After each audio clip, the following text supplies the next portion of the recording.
What's up everyone, how are you all? Today we are back with another amazing Naruto story. What if Deku was half vampire half human? If you enjoy then please like, share and do comments. And also check the description box to original creator of this beautiful creation. The sun was shining brightly over the quiet neighborhood of Musutafu, and children were playing joyfully in the park. 4-year-old Izuku Midoriya stood by the swings, his bright green eyes wide with fascination as he watched his childhood friend, Katsuki Bakugo. Today was a significant day for Bakugo, one that would change everything for him and for those around him. Bakugo's parents had been encouraging him to explore his quirk, a special ability that was now awakening in him. The air was filled with a mix of excitement and anticipation as Bakugo's small hands crackled with fiery sparks. He had been practicing diligently, and now, his explosive power was making itself known. A sudden burst of flame and sound erupted from his hands, causing the other children to gasp in awe. "Did you see that?" Bakugo exclaimed, his face lit up with pride and excitement.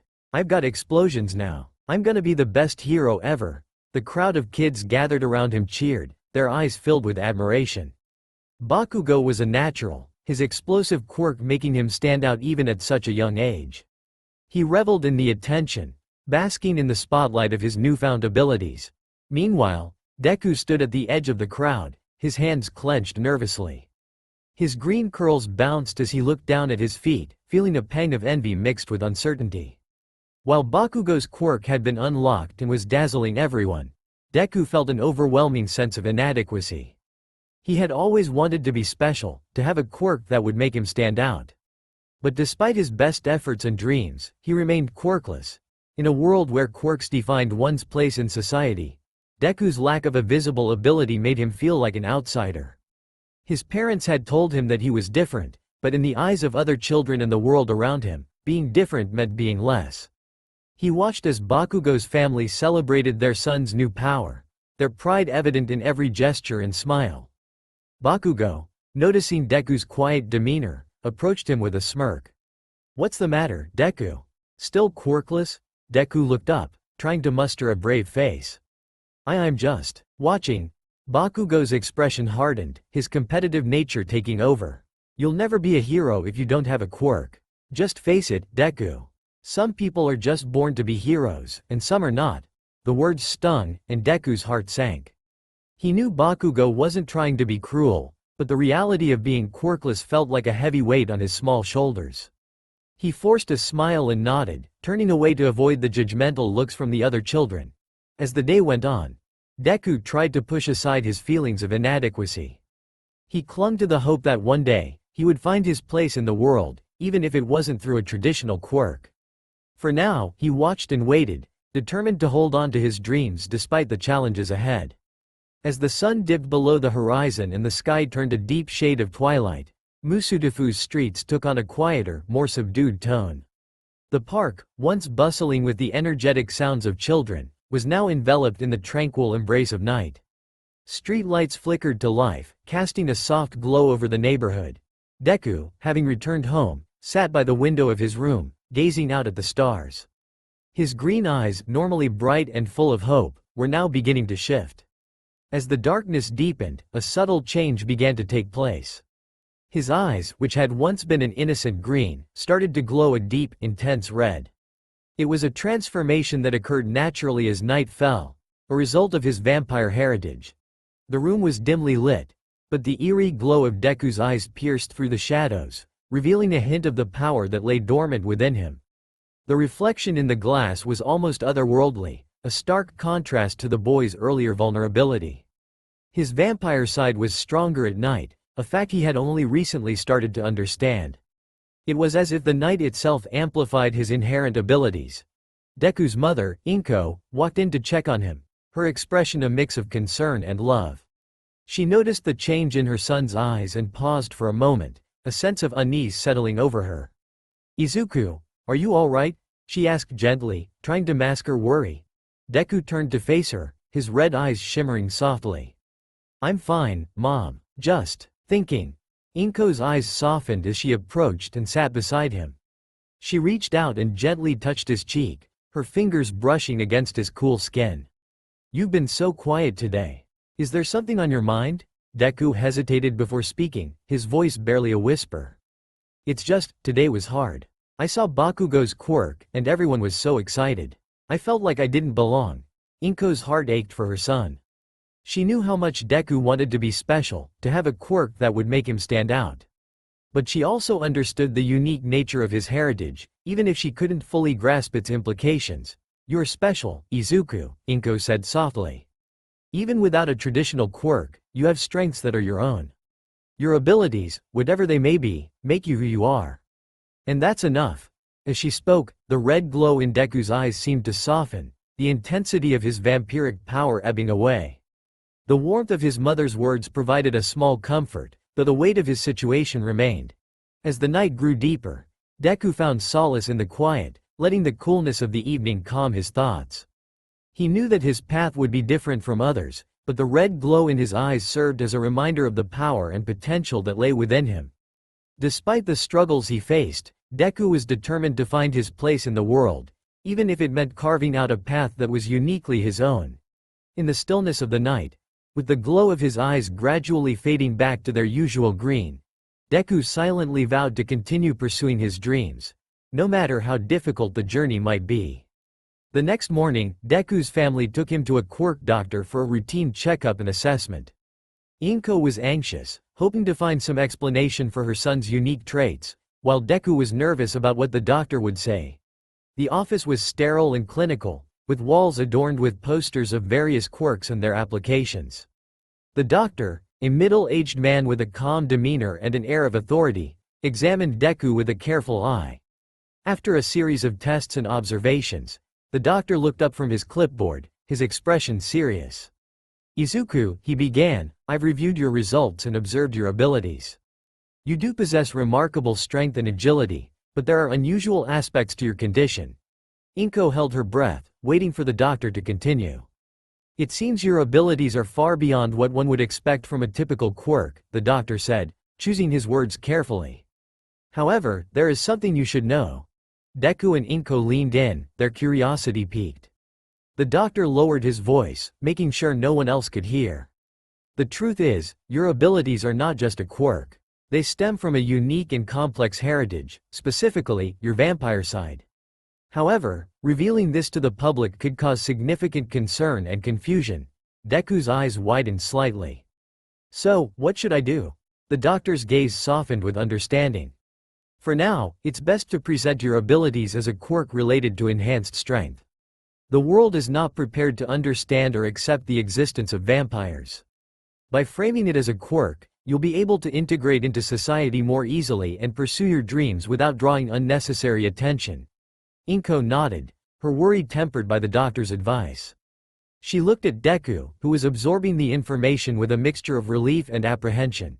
Remember, the doctor added, this doesn't change who you are or what you can achieve.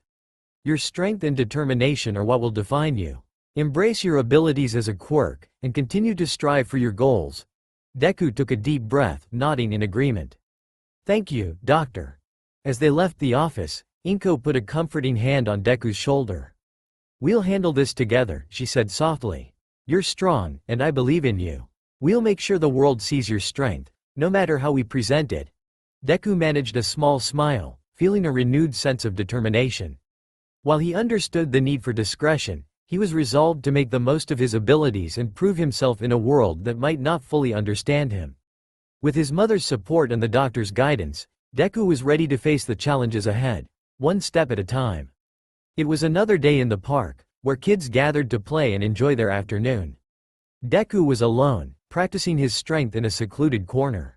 He had found a large, weathered rock and was determined to see just how strong he had become. With a deep breath, he clenched his fists and took a few steps back, preparing himself mentally. Nearby, Bakugo and a group of friends were showing off their quirks. Bakugo was performing impressive explosive moves, his fiery bursts drawing the admiration of everyone around. He glanced over and spotted Deku, who was still focused on his training. With a smirk, Bakugo decided to approach. What's Deku doing now? He asked, loud enough for everyone to hear. Deku, unaware of Bakugo's approach, took a final moment to steel himself. He raised his fist and delivered a powerful punch to the rock. The impact was explosive, sending shards of stone flying in all directions. The rock shattered into countless pieces, leaving a cloud of dust in its wake. The crowd of children gasped in surprise, their eyes widening at the display of raw power. Bakugo's smirk faltered slightly as he observed the scene, but his competitive nature quickly took over. "Wow, look at that," Bakugo said with feigned enthusiasm. "Deku's finally got some strength after all. But I bet he's still just pretending." Deku turned, his face flushed with a mix of exertion and embarrassment. He saw Bakugo and his friends approaching, their expressions a mix of curiosity and skepticism. "Nice punch, Deku," Bakugo continued, his tone dripping with sarcasm. "Too bad it doesn't make you any less quirkless. It's just a rock, after all." Deku's fists clenched at his sides, his earlier pride melting into frustration. He knew Bakugo's words were meant to provoke him, and the sting of being labeled quirkless was all too familiar. Ignoring Bakugo's taunts, Deku took a deep breath and forced himself to stay calm. He had worked hard to control his strength and not let his anger get the best of him. "I'm just practicing," he said quietly. "Trying to get better." Bakugo's eyes narrowed as he took a step closer, his explosive aura crackling in the air. "Better at what, exactly? At being a freak?" Before Deku could respond, one of Bakugo's friends spoke up, trying to lighten the mood. "Hey, Bakugo, maybe you should leave Deku alone. He's actually pretty strong." Bakugo waved off the comment with a dismissive hand. "Whatever. He can't change the fact that he's quirkless. But let's see him try to do something impressive without a quirk." Deku felt the weight of Bakugo's words but tried to ignore them. The support from Bakugo's friend was a small comfort, and he knew that he couldn't let himself be defined by someone else's opinion. "Just stay out of my way, Bakugo," Deku said firmly, trying to keep his voice steady. "I'm doing what I need to do." As Bakugo and his friends walked away, Deku remained at the park, staring at the scattered pieces of the rock. Despite the hurtful words and the challenges he faced, he knew that he couldn't give up. His strength was real, and he was determined to prove it, not just to Bakugo but to himself. In the quiet aftermath, Deku gathered the broken pieces of the rock, reflecting on his training and the journey ahead. He was resolved to push forward, using every bit of strength he had to reach his goals, no matter the obstacles that lay in his path. The sun was beginning to set as the park grew quieter, but Deku remained behind, still grappling with the sting of Bakugo's taunts. The laughter and chatter of the other children faded into the background as Deku's mind churned with frustration and determination. He was alone now, and the weight of his situation felt heavier than ever. As he continued to gather the shattered pieces of the rock, a sudden surge of energy coursed through him. Deku felt a strange, almost electric sensation building inside him, pushing at the edges of his consciousness.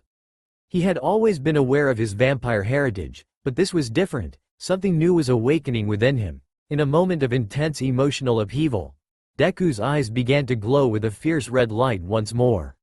This time, however, the glow seemed to expand, enveloping his entire being. The ground beneath him vibrated slightly as if resonating with the raw power being unleashed. The first sign of change came unexpectedly. Deku glanced over his shoulder and noticed that Bakugo and his friends were still lingering nearby, talking and laughing. Without fully understanding what was happening, Deku found himself focusing on Bakugo's group, his thoughts becoming intense and concentrated. Suddenly, Bakugo's laughter faltered, and he looked around, a puzzled expression on his face. "Why do I feel like something's not right?" Bakugo muttered, his voice betraying a hint of confusion. His friends looked equally unsettled, as if they were under some strange influence. Deku's heart raced as he realized that he was somehow affecting their thoughts and actions. The sensation of controlling their minds was both exhilarating and frightening. He had never experienced anything like this before, but it was clear that his emotional turmoil had unlocked a new aspect of his power. Just then, a rush of speed surged through him. Deku's surroundings blurred as he moved, his body moving faster than he had ever thought possible. In an instant, he was no longer standing by the rock but was now across the park, his feet barely touching the ground. The sensation was both thrilling and overwhelming, a testament to the incredible speed his vampire heritage had granted him. Bakugo and his friends watched in astonishment as Deku appeared and disappeared in the blink of an eye. They were too stunned to react, their previous mockery replaced by genuine amazement. The sheer speed and power Deku displayed left them speechless. As Deku's mind control and super speed began to wane, he found himself back near the shattered rock, breathing heavily. The red glow in his eyes faded, and he tried to process what had just happened. His newfound abilities were overwhelming, but they also filled him with a sense of hope and determination. In the midst of his inner turmoil, Deku felt a surge of clarity. He realized that his unique heritage endowed him with powers beyond what he had imagined. The ability to control minds and move at incredible speeds were just the beginning of what he could achieve. Bakugo and his friends, now fully comprehending the situation, approached cautiously. Bakugo's face was a mix of grudging respect and confusion. "Deku, what just happened?" Deku looked at Bakugo, his expression a blend of resolve and vulnerability. "It's not just about having a quirk," he said quietly. "It's about what you do with it." As the sun set completely, the park was bathed in the soft light of evening. Deku knew that he had just scratched the surface of his potential. With his new powers awakening, he felt a renewed sense of purpose. The journey ahead would be challenging, but he was now more determined than ever to harness his abilities and prove himself in a world that had doubted him. The evening had settled into a quiet calm, the stars beginning to twinkle in the night sky. Deku was alone in the park, his mind still buzzing from the discovery of his new powers. His heart raced with a mixture of excitement and trepidation as he continued to test his abilities. As he practiced controlling his super speed and experimenting with his newfound mind control, Deku felt an unfamiliar sensation starting to build within him. It was as if his body was being drawn to something primal, something deeply rooted in his vampire heritage. He closed his eyes and focused, trying to center himself. The energy inside him began to shift, and he felt a strange, almost magnetic pull. Deku's senses heightened, and he felt a rush of wind against his skin. He concentrated on the sensation, letting it guide him. In a sudden burst of energy, Deku's body began to transform. His form shifted and shrank, and within moments, he had taken on the shape of a bat. The transformation was smooth and fluid, a natural extension of his vampiric abilities. His small, dark body fluttered with delicate wings, and he was instantly aware of the heightened senses that came with his new form. Deku, now a bat, soared into the night sky with a newfound sense of freedom. The world below looked different from up here. He could see every detail with exceptional clarity, and the sounds of the night were amplified. He felt the wind rushing past him, and the sensation of flight was exhilarating. From his vantage point, Deku spotted Bakugo and his friends still lingering in the park. They had been discussing the strange events of the evening and were clearly still unsettled. As a bat, Deku could hear their conversation clearly, the voices carried on the night breeze. "I still can't believe what we saw earlier," Bakugo said, his voice filled with disbelief. Deku was moving so fast, and then before Bakugo could finish, Deku decided to show them a different aspect of his powers. With a swift dive, he swooped down and hovered just above the park, his bat form casting a shadow on the ground. Bakugo and his friends looked up, their eyes wide with shock as they saw the bat hovering overhead. "What the?" one of Bakugo's friends exclaimed, pointing at the bat. Bakugo squinted, trying to make sense of what he was seeing. "Is that Deku?" Deku flitted closer, hovering above them for a moment before gently landing on a nearby branch. He had control over his new form, and he was careful not to scare them too much. He focused on shifting back into his human form, concentrating on the transformation. In a smooth transition, Deku reverted to his human shape, landing softly on the ground. He was breathing heavily, his body still adjusting from the change. The look of awe and surprise on Bakugo's face was palpable. "Deku, is that really you?" Bakugo asked, his voice a mix of astonishment and confusion. Deku nodded, feeling a mixture of pride and nervousness. "Yeah, it's me. I've discovered some new abilities. I can transform into a bat now." Bakugo's expression was a blend of reluctant admiration and curiosity. "That's incredible. I didn't know you had powers like that." Deku managed a small, weary smile. "There's still a lot I need to learn about them. But it's a start." As the night deepened, Deku felt a sense of accomplishment. His transformation into a bat was just another piece of the puzzle, another tool in his growing arsenal of abilities. He was beginning to understand the depth of his powers and how they could help him on his journey. With Bakugo and his friends still processing the night's events, Deku took a moment to reflect. He knew that his path would be challenging, but he was now more confident than ever in his ability to rise above the doubts and obstacles. As he walked away from the park, he felt a renewed sense of purpose, ready to embrace his powers and the journey ahead. The transition from elementary school to middle school marked a significant chapter in Izuku Midoriya's life. Now a 13-year-old, Deku had grown taller and more self-assured, his once uncertain demeanor replaced by a quiet confidence. He had continued to develop his abilities, practicing diligently and learning more about his vampiric heritage. Middle school had brought new challenges and opportunities. Deku's physical training had intensified, and he had honed his skills with remarkable dedication. He had unlocked most of his vampire powers, and each day seemed to reveal new facets of his abilities. One afternoon, after a particularly grueling training session, Deku found himself on the school's rooftop, the quiet solitude offering him a chance to reflect on his progress. He stood by the edge, his green eyes glowing faintly in the fading light. The city sprawled beneath him, the hustle and bustle of everyday life seeming distant and irrelevant. Deku took a deep breath and concentrated. The first power he had mastered was his super strength, which had become almost second nature to him. He could lift heavy objects with ease and perform feats of strength that left his peers in awe.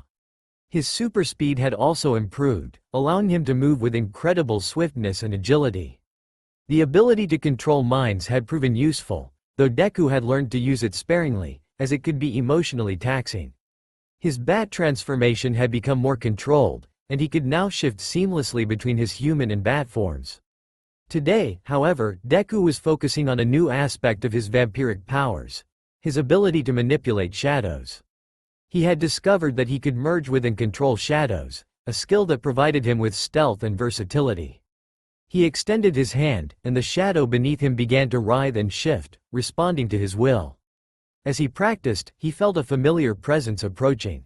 It was Katsuki Bakugo, now a classmate who had become both a rival and an ally. Bakugo had taken an interest in Deku's progress, though his attitude remained a mix of competitive rivalry and begrudging respect. "Hey, Deku," Bakugo called out, his voice carrying over the rooftop. "I see you're still at it. What new tricks are you working on today?" Deku turned to face him, a slight smile on his lips. "Just practicing my shadow manipulation. It's a new ability I've been working on." Bakugo raised an eyebrow, his interest piqued. "Shadow manipulation, huh? That sounds pretty cool. Show me what you've got." Deku nodded and demonstrated, causing the shadows around them to dance and shift according to his commands. He manipulated them into various shapes and forms, demonstrating his control and precision. Bakugo watched with a mix of awe and skepticism, his competitive nature evident. "That's impressive," Bakugo admitted, his tone begrudgingly respectful. "You've really come a long way." Deku's smile widened. "Thanks, Bakugo. I've been working hard to master these abilities." Bakugo's gaze softened slightly, though his prideful demeanor remained.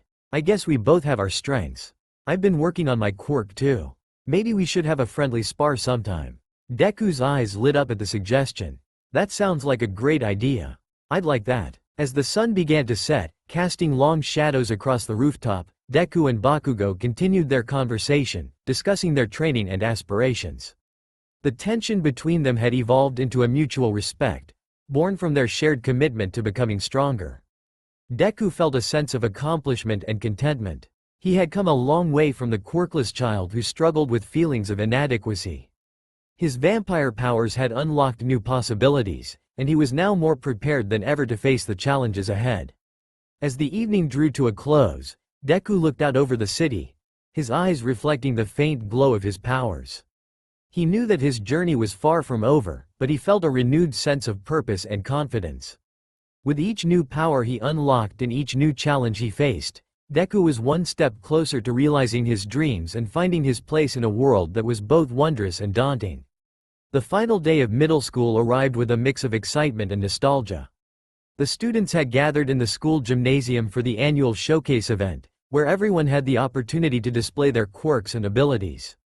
The air was filled with a buzz of anticipation as each student prepared to demonstrate their powers. Deku stood among his classmates, waiting for his turn. His heart raced with a combination of nervousness and excitement. He had decided to showcase a few of his vampiric powers without revealing too much. He didn't want to draw unnecessary attention to his heritage or reveal his most advanced abilities just yet. As the teacher took to the stage, he began his usual spiel. "I know you all want to be heroes someday. Today's your chance to show what you've got and demonstrate how your quirks can be used for the greater good." The students cheered, and one by one, they stepped forward to show their abilities. Deku watched with interest as his classmates performed impressive feats. When his turn finally came, he took a deep breath and stepped up to the center of the gym. He decided to start with his super speed. In an instant, he was a blur, darting across the gym and performing quick, precise maneuvers. The audience gasped at the display of swiftness, and Deku's confidence grew. Next, he demonstrated his shadow manipulation. He created shapes and forms with the shadows around him, weaving them into intricate patterns. The audience was intrigued, and Deku managed to impress them without revealing too much of his full capabilities. Finally, for his last trick, Deku subtly showcased his ability to control minds. He made a few objects around the gym move slightly, causing his classmates to marvel at the seemingly inexplicable phenomenon. The demonstration was subtle enough to avoid suspicion but impressive enough to capture everyone's attention. As the event concluded and the students began to disperse, Deku felt a sense of accomplishment. He had managed to showcase his abilities without giving away the full extent of his vampiric powers. The teachers and students applauded, and Deku made his way out of the gymnasium, ready to enjoy the rest of his day. After school, Deku decided to take to the skies in his bat form. He flew high above the city, relishing the freedom and exhilaration of flight. As he soared through the air, he noticed a commotion below, a familiar sight that caught his attention. From his vantage point, Deku saw All Might, the symbol of peace, engaged in a fierce battle with the sludge villain. The fight was intense, with All Might using his incredible strength and speed to subdue the villain. Deku's eyes widened as he watched the action unfold. As he continued to observe, he saw Bakugo rounding a nearby corner, his eyes locked on the fight. It seemed that Bakugo had stumbled upon the scene, and he watched with intense focus as All Might battled the villain. Deku could sense Bakugo's mix of awe and determination as he witnessed the clash. Deku decided to stay out of sight, hovering just above the rooftops. He knew that the situation was dangerous and that he needed to be cautious. He observed from a distance, ready to act if necessary, but also keenly aware of the importance of this moment for both Bakugo and the city. The battle continued, and Deku felt a surge of determination. He knew that one day, he would have to face challenges of his own and prove himself as a hero. For now, he watched the fight unfold, drawing inspiration from the heroic display before him. The experience was a reminder of the path he had chosen and the journey that lay ahead. The intense battle between All Might and the sludge villain finally came to an end. All Might, with his trademark smile, stood victorious as the villain was securely contained. The crowd that had gathered began to cheer, their admiration for the symbol of peace palpable. As the commotion settled, Bakugo pushed through the crowd, a determined look on his face. He approached All Might with a mix of awe and boldness. "All Might, can I get your autograph?" he asked, barely containing his excitement. All Might glanced down at Bakugo, his smile widening. "Of course, young man. It's always a pleasure to meet a future hero."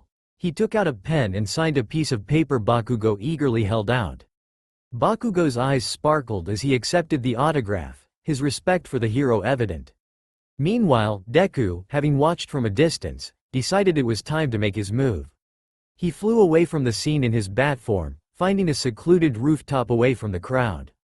The sky was darkening, and the city lights began to twinkle below. Once safely out of sight, Deku transformed back into his human form, landing softly on the rooftop. He took a moment to steady himself and adjust his appearance, making sure he looked presentable.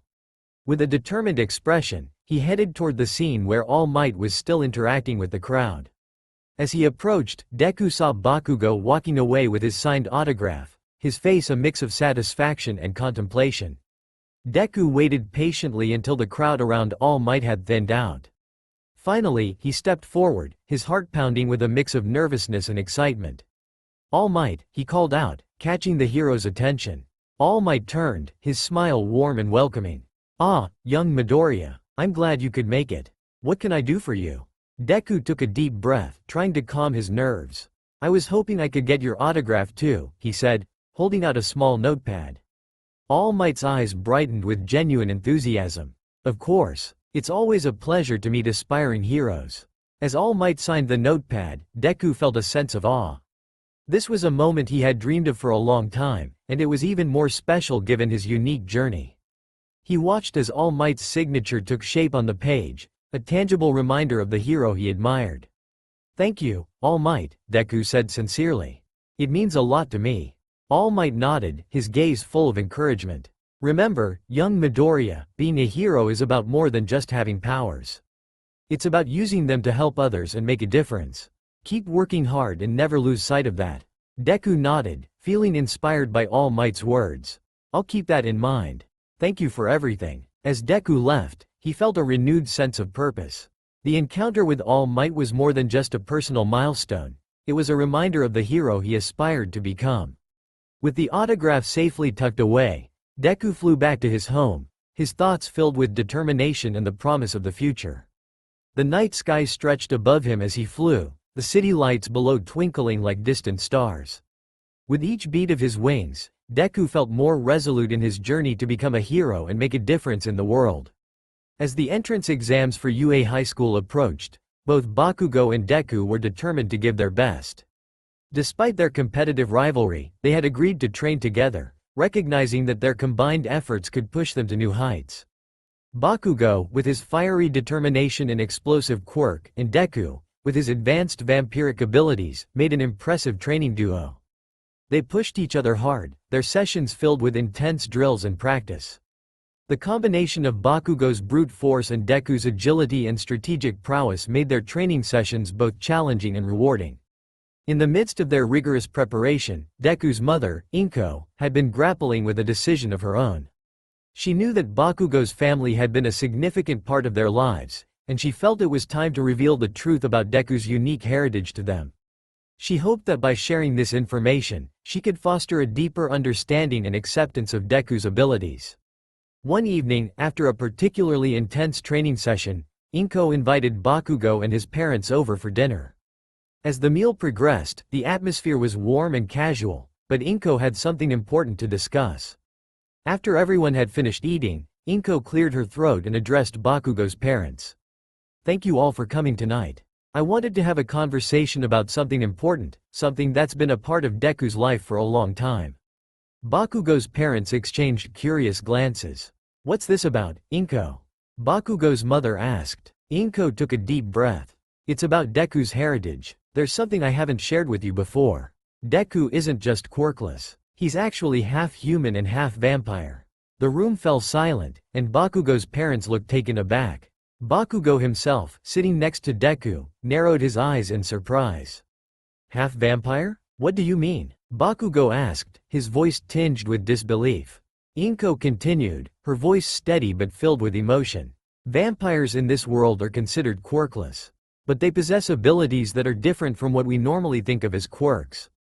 Deku has inherited some of these powers, such as super strength, speed, mind control, and the ability to transform into a bat.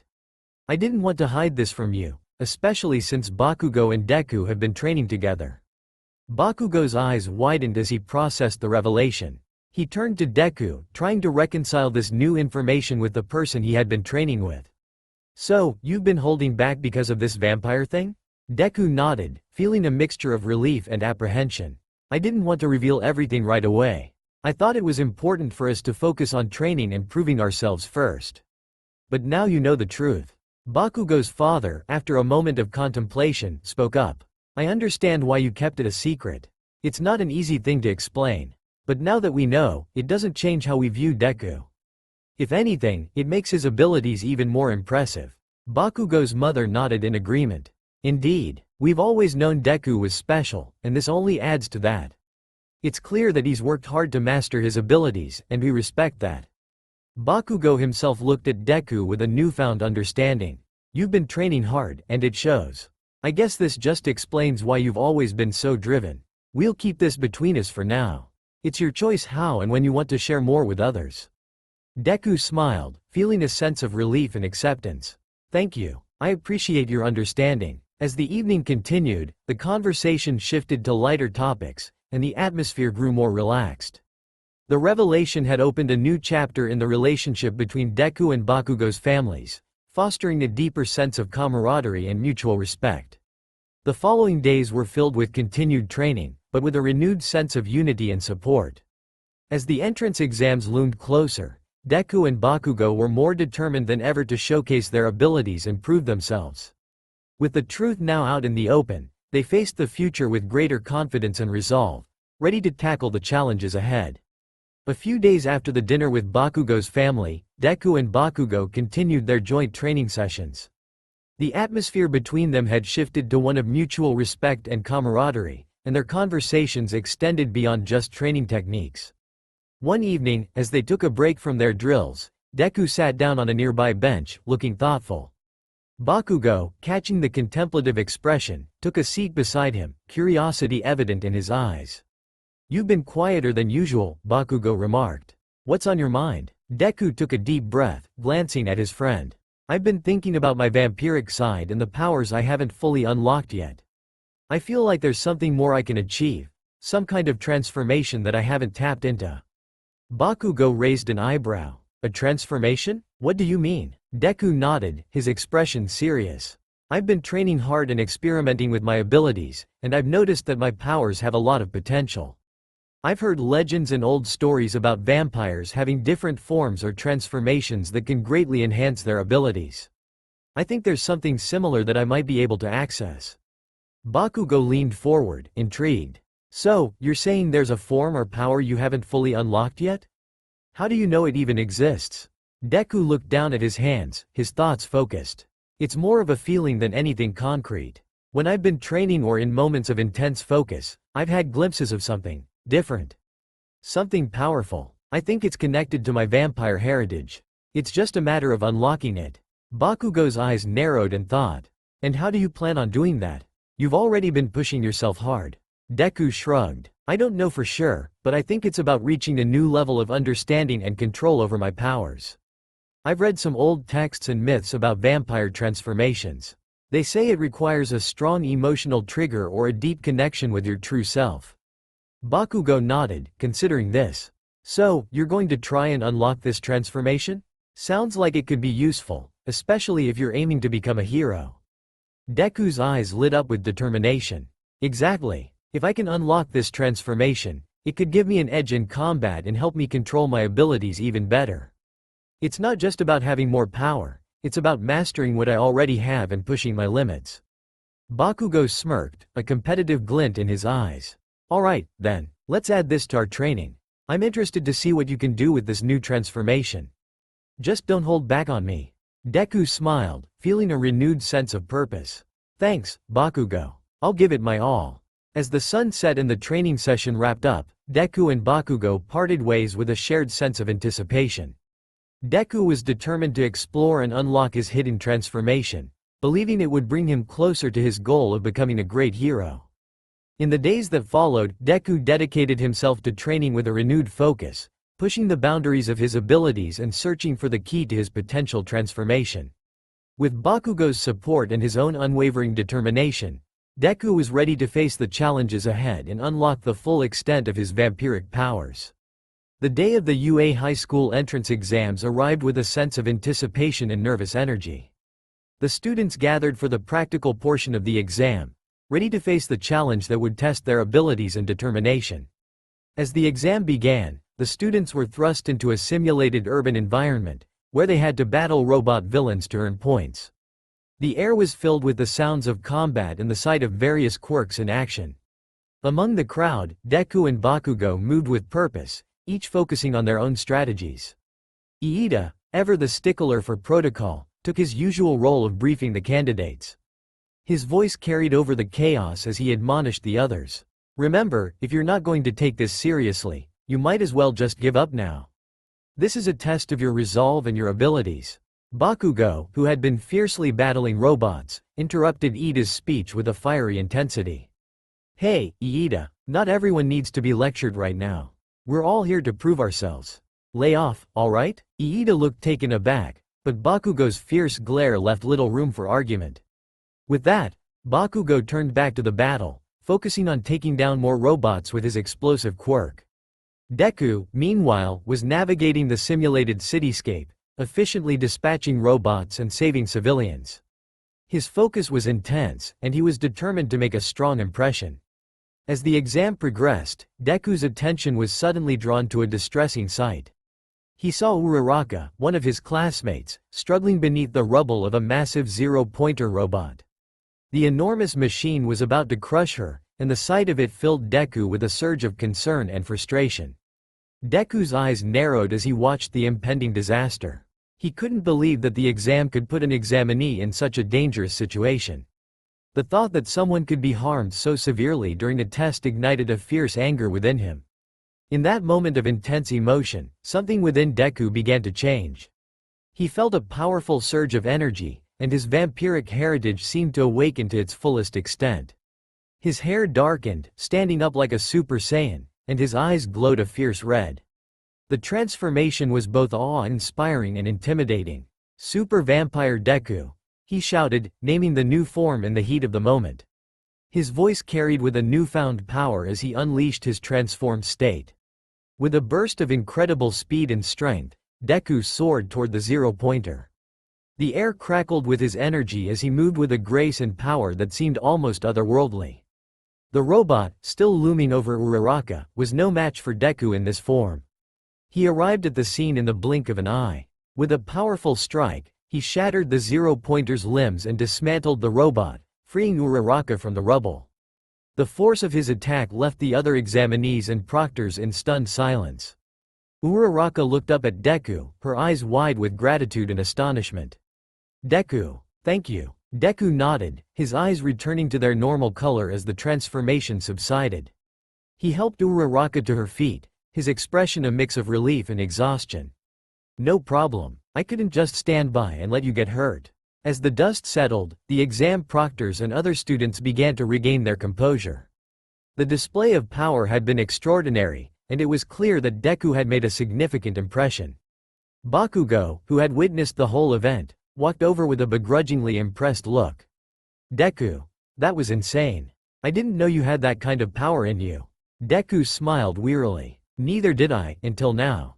I guess I still have a lot to learn about my own abilities." With the zero-pointer defeated and Uraraka safe, the practical exam continued. Deku and his fellow examinees had shown remarkable skill and determination, and the day's events would undoubtedly leave a lasting impression on everyone involved. As the exam concluded and the students left the arena, Deku reflected on the events of the day. The experience had not only tested his abilities but also revealed new depths to his powers. With the entrance exams behind him, Deku was more determined than ever to continue honing his skills and preparing for the challenges that lay ahead. After the entrance exams, All Might sat in his office, reviewing the scores of the students who had participated. His eyes widened as he reached Deku's results.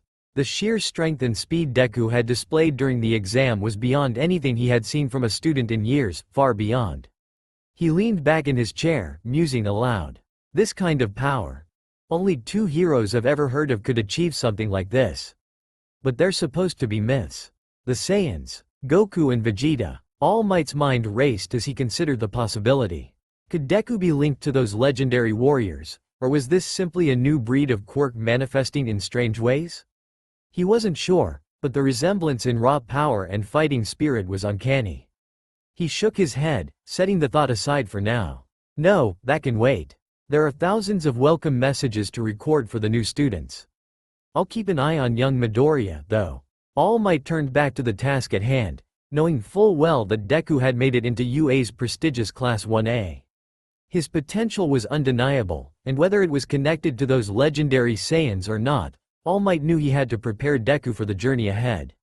Meanwhile, Deku received his acceptance letter, the words confirming what he had hoped for. He was officially in Class 1A at UA High School, his first step toward becoming a pro hero. The excitement surged through him, but he knew that his journey had only just begun. The thought of his newfound form, Super Vampire Deku, lingered in his mind. He had barely scratched the surface of what his vampire powers could do, and now, with the chance to train alongside the best, he was more determined than ever to master his abilities. As he looked toward his future at UA, he couldn't help but wonder about the connection between his strength and the legends of heroes like Goku and Vegeta.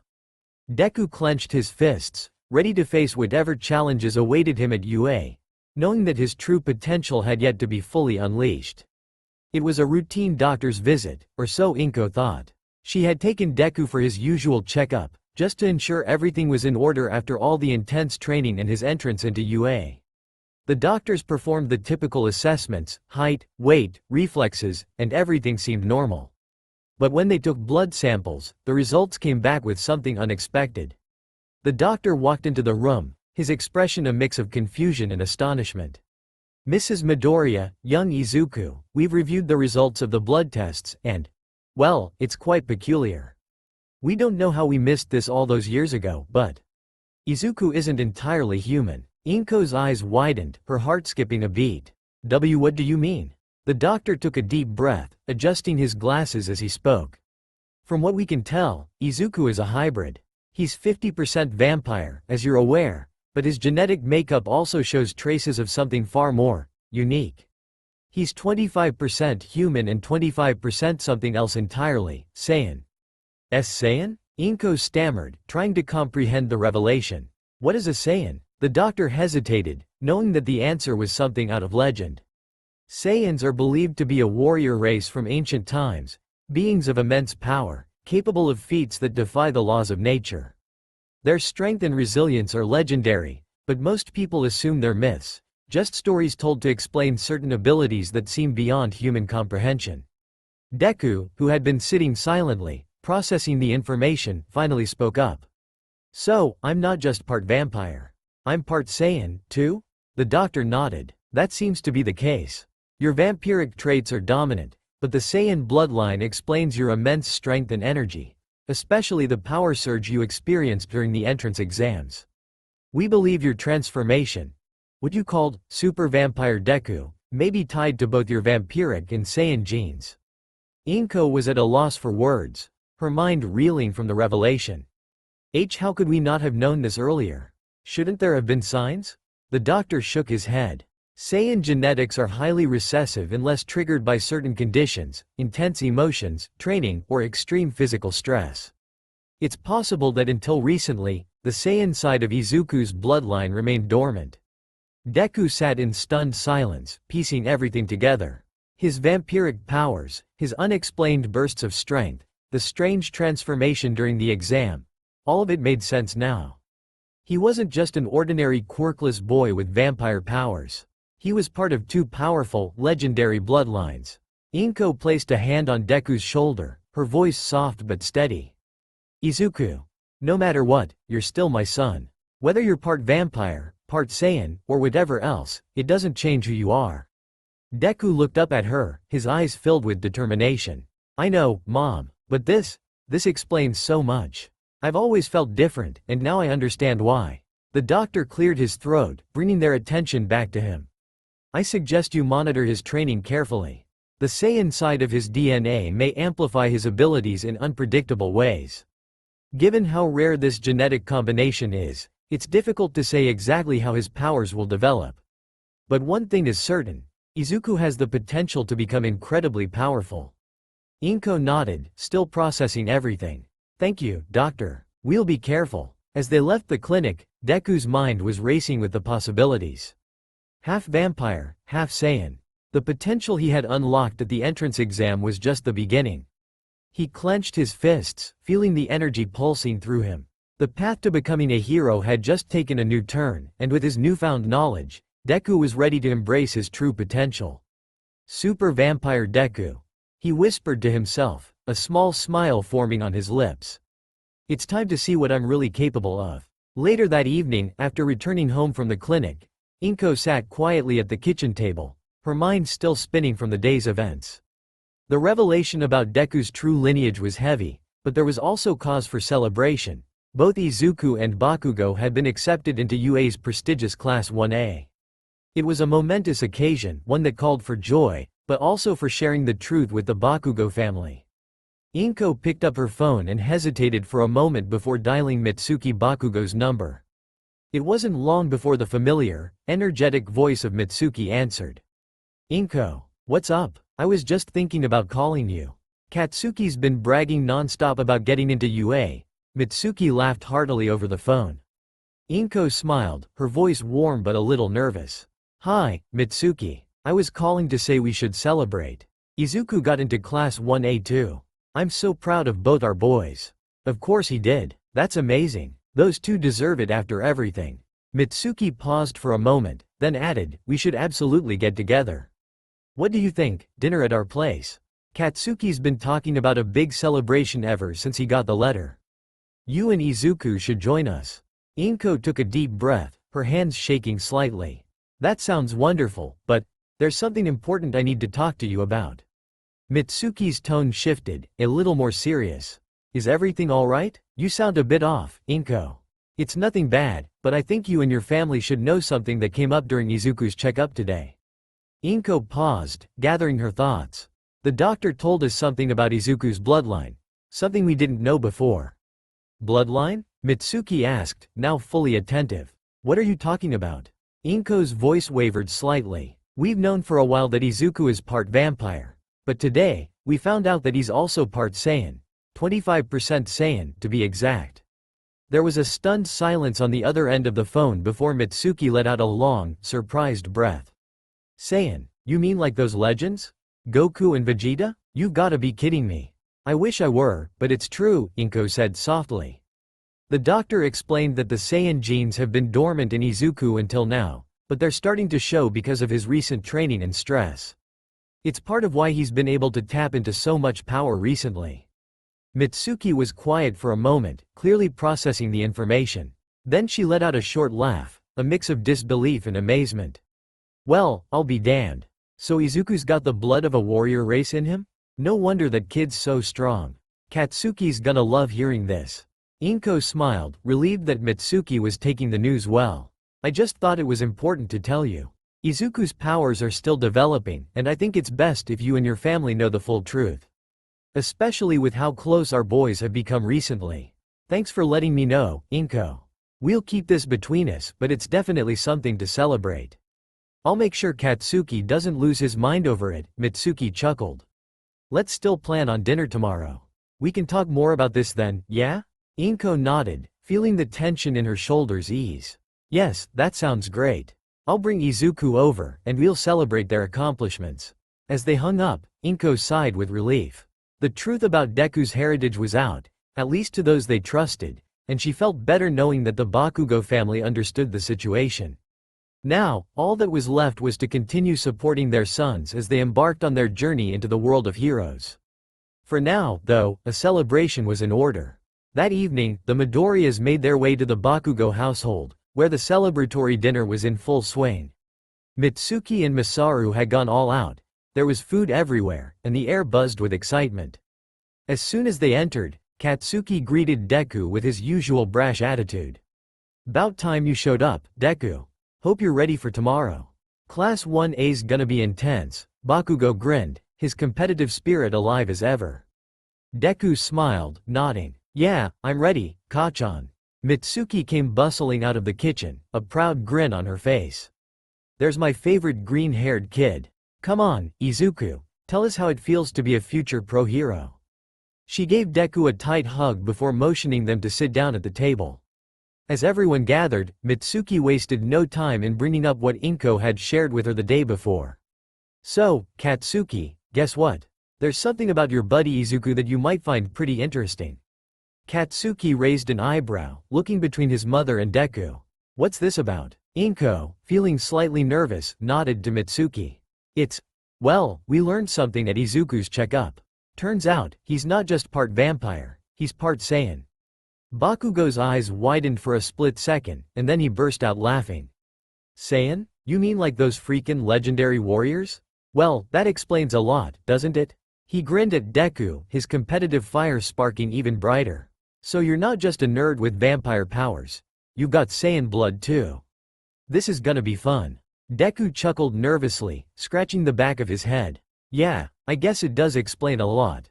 I'm still figuring out what I can do, though." Mitsuki smirked, placing a hand on her son's shoulder. "Just don't get too, Katsuki. You may be strong, but Izuku's got some serious power of his own now. You boys better take care of each other at UA, alright? Katsuki rolled his eyes but nodded. Yeah, whatever. I'll still be the #1 hero.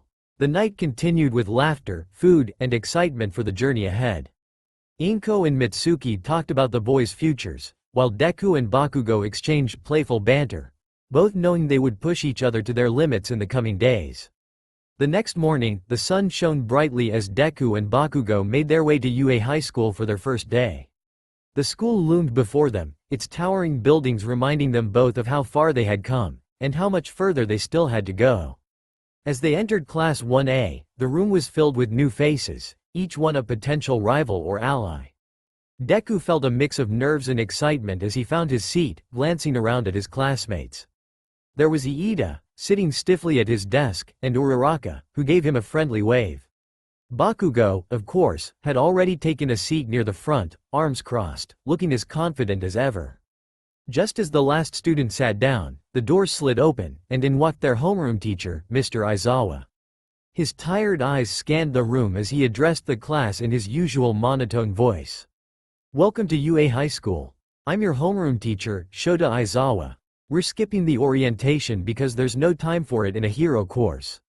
Let's get right to the point." He reached into his sleeping bag, pulling out a set of gym uniforms and tossing them to the students. "Put these on and meet me outside. We're doing a quirk assessment test." The class collectively gasped, except for Bakugo, who grinned with anticipation. Deku, on the other hand, swallowed nervously. A quirk test? He had been preparing for this, but he still wasn't sure how his vampire and Saiyan abilities would measure up compared to everyone else's quirks. The students quickly changed and gathered on the training field, where Aizawa explained the assessment. The first test was a simple one, the 50-meter dash. Bakugo was up first, using his explosions to blast through the test in a flash. He grinned at the time displayed on the screen, clearly pleased with himself. Next was Deku's turn. He focused, feeling the surge of energy from his Saiyan and vampire bloodlines coursing through him. As the test began, Deku activated his super speed, a blur of motion as he crossed the finish line in seconds, his time nearly matching Bakugo's. Aizawa raised an eyebrow at the results but said nothing, merely noting it down. Next came the grip strength test. Bakugo, once again using his explosions, scored highly.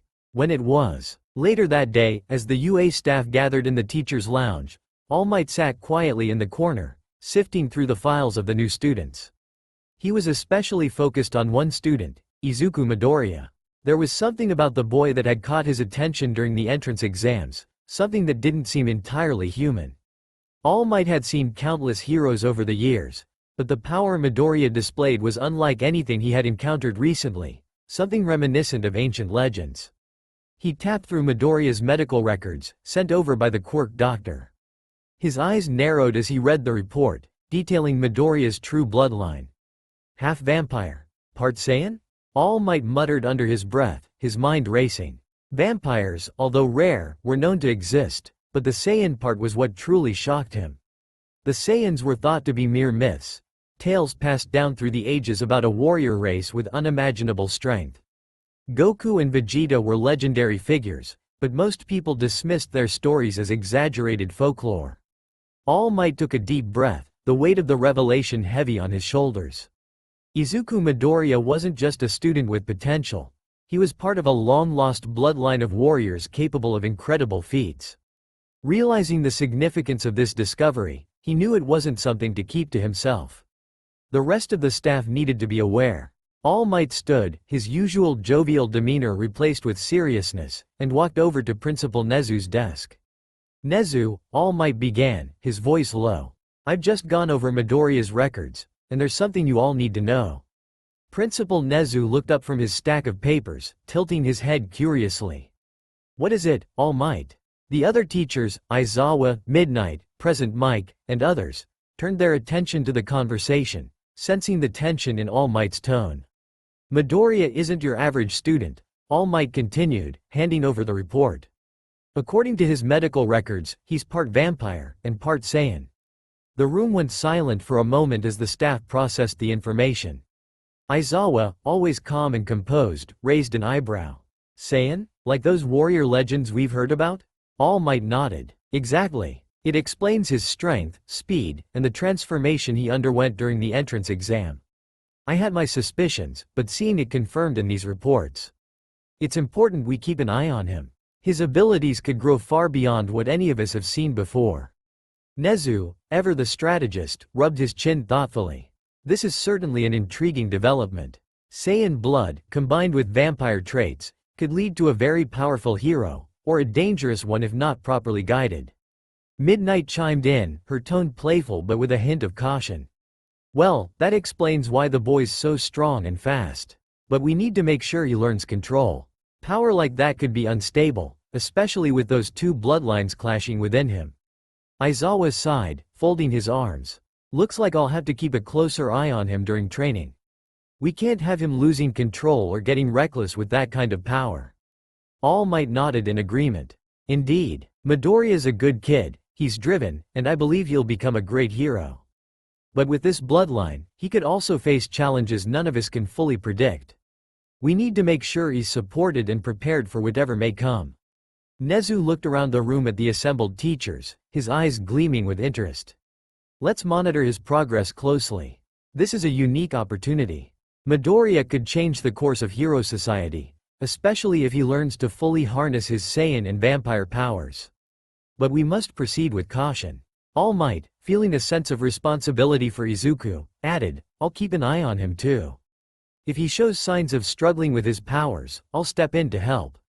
I've already seen glimpses of his potential, but he's still learning.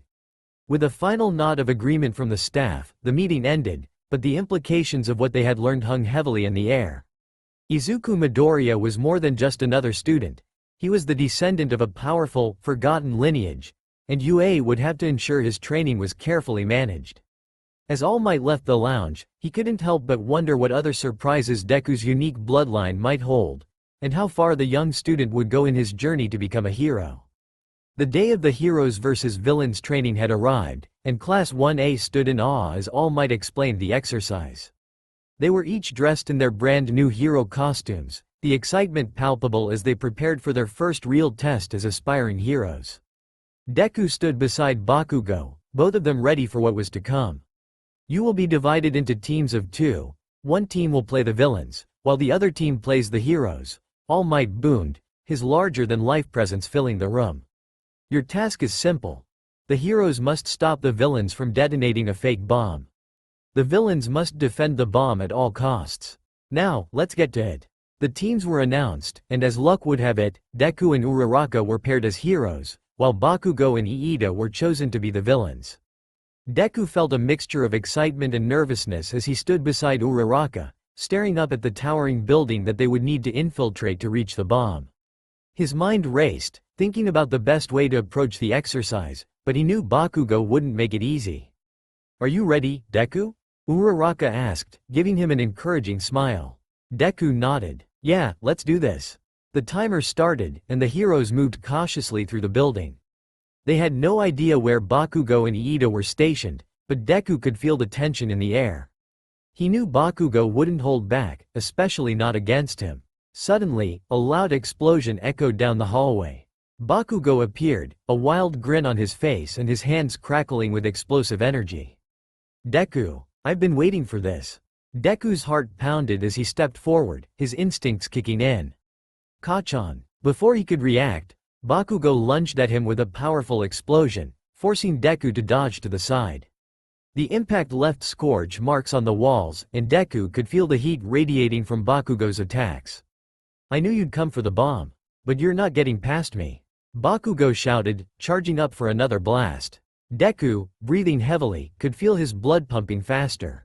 His vampire instincts flared, but deep within him, something more stirred, a power that felt ancient and primal.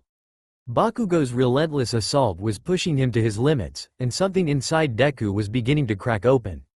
Uraraka, go ahead, Deku called out. I'll hold him off. Uraraka hesitated but nodded, running down the hall toward the bomb. Meanwhile, Deku turned back to face Bakugo, determined to keep him at bay. But with each explosion, Bakugo pushed him further and further back. The heat, the noise, the pressure, it was overwhelming. And then it happened. As Bakugo launched another massive explosion, Deku's emotions surged. He could feel the Saiyan blood within him reacting to the battle, to the danger. His anger at Bakugo's taunting, his desperation to protect his friend, and his determination to prove himself all boiled over. In that moment, a golden aura exploded around Deku. His hair spiked up, turning a brilliant shade of blonde, and his eyes shifted from their usual green to a piercing teal. Deku had unlocked Super Saiyan. Bakugo froze, his eyes wide in disbelief. What the? Deku, now glowing with the immense power of a Super Saiyan, stood his ground. His body felt lighter, stronger, and more powerful than ever before. He clenched his fists, feeling the raw energy coursing through him. This is my power," Deku shouted, his voice filled with newfound confidence. He could hardly believe it himself, but he knew this was the result of his Saiyan heritage. Bakugo gritted his teeth and charged again, but this time, Deku was ready. With lightning-fast reflexes, he dodged Bakugo's attack and countered with a powerful punch, sending Bakugo flying across the hallway. The sheer force of the blow left a crater in the wall where Bakugo landed. Bakugo struggled to his feet, glaring at Deku. "You think, you've won? I'm not done yet." But before Bakugo could launch another attack, the timer buzzed. Time was up. "That's enough." All Might's voice boomed over the intercom, signaling the end of the exercise. The hero team wins. Deku powered down, the golden aura fading as his hair returned to its usual green. He felt exhausted, but the thrill of unlocking such power still coursed through him. He looked over at Bakugo, who was glaring at him with a mixture of anger and confusion. "Don't think this changes anything, Deku," Bakugo spat, standing up and wiping the dust off his costume. "I'll still be the #1 hero." Deku smiled, despite his exhaustion. "We'll see, Kachan." Later, as the students filed out of the training area, All Might pulled Deku aside. His usual jovial demeanor was replaced with something more serious, almost thoughtful. "Young Midoriya," All Might began, his voice low. "What you displayed back there was remarkable. I've only ever seen one other person with that kind of power, and he was a legend." Deku looked up at his mentor, still feeling the residual energy of his transformation. "You mean, Goku?" All Might nodded slowly. "Yes. The power you unlocked today is something that hasn't been seen in decades. It's the strength of a Saiyan warrior, and I'm not entirely sure how it's possible, given the rarity of their bloodline. But this is your power now, and you must learn to control it." Deku swallowed, the weight of All Might's words sinking in. I didn't even know I could do it. It just happened. That's the nature of Saiyan power," All Might explained. "It awakens in moments of intense emotion. When your back is against the wall, when you have something to protect. But you must be careful, young Midoriya. With great power comes even greater responsibility." Deku nodded, determination filling his eyes. "I'll learn to control it, All Might. I want to be a hero, and I won't let this power consume me." All Might placed a hand on Deku's shoulder, his usual smile returning. "I believe in you, my boy. You've already come so far, and I have no doubt you'll go even further. But remember, you're not just a Saiyan. You're part vampire, too. Your bloodline is unique, and it will shape the kind of hero you become." With that, All Might walked off, leaving Deku to contemplate the full scope of his newfound abilities. He wasn't just a quirkless kid anymore, he was a half-vampire, half-Saiyan with the potential to surpass even the greatest heroes. But with that power came a new set of challenges, and Deku knew he had a long road ahead of him. And as Bakugo watched from a distance, his fists clenched, he knew one thing for sure. The rivalry between him and Deku had only just begun. The day of the USJ, Unforeseen Simulation Joint Rescue training had arrived. Class 1A boarded the bus, chatting excitedly about what the exercise might entail. The mood was light, but there was an underlying tension, especially for Deku. He had been training relentlessly to control his newfound Super Saiyan power, but the weight of his Saiyan and vampire heritage constantly weighed on him. As they reached the USJ facility, everyone marveled at its size. It was a massive dome, with different areas simulating natural disasters. 13, the pro hero who specialized in rescue missions, greeted them and began explaining how the exercise would work. The students listened intently, ready to show what they had learned. But something was off. Deku felt at first, an overwhelming presence that made his skin crawl. He couldn't quite place it, but it was as if an immense energy was watching them from the shadows. Bakugo, standing next to him, noticed the change in Deku's expression. "What's wrong, Deku?" Bakugo muttered, his tone cautious. I don't know," Deku replied, his eyes scanning the area. "Something doesn't feel right." Before he could elaborate, a blinding flash of light appeared in the middle of the USJ. The entire class shielded their eyes as the ground shook. When the light faded, two figures stood before them, their expressions grave and their presence unlike anything the students had ever encountered. The supreme Kais of this universe, ancient beings who watched over the balance of good and evil, had arrived. Supreme Kais, Deku whispered, recognizing them from the stories of his Saiyan heritage. He'd heard of these divine protectors but never imagined he'd see them in person. 13, Aizawa, and even All Might, who had arrived quietly at the back, immediately recognized the significance of their presence. Aizawa stepped forward, his usual calm demeanor shaken. "What's going on? Why are you here?" The taller of the two Kais, Shin, stepped forward, his voice carrying the weight of worlds. "We are not here for your training, nor for your students, Eraserhead.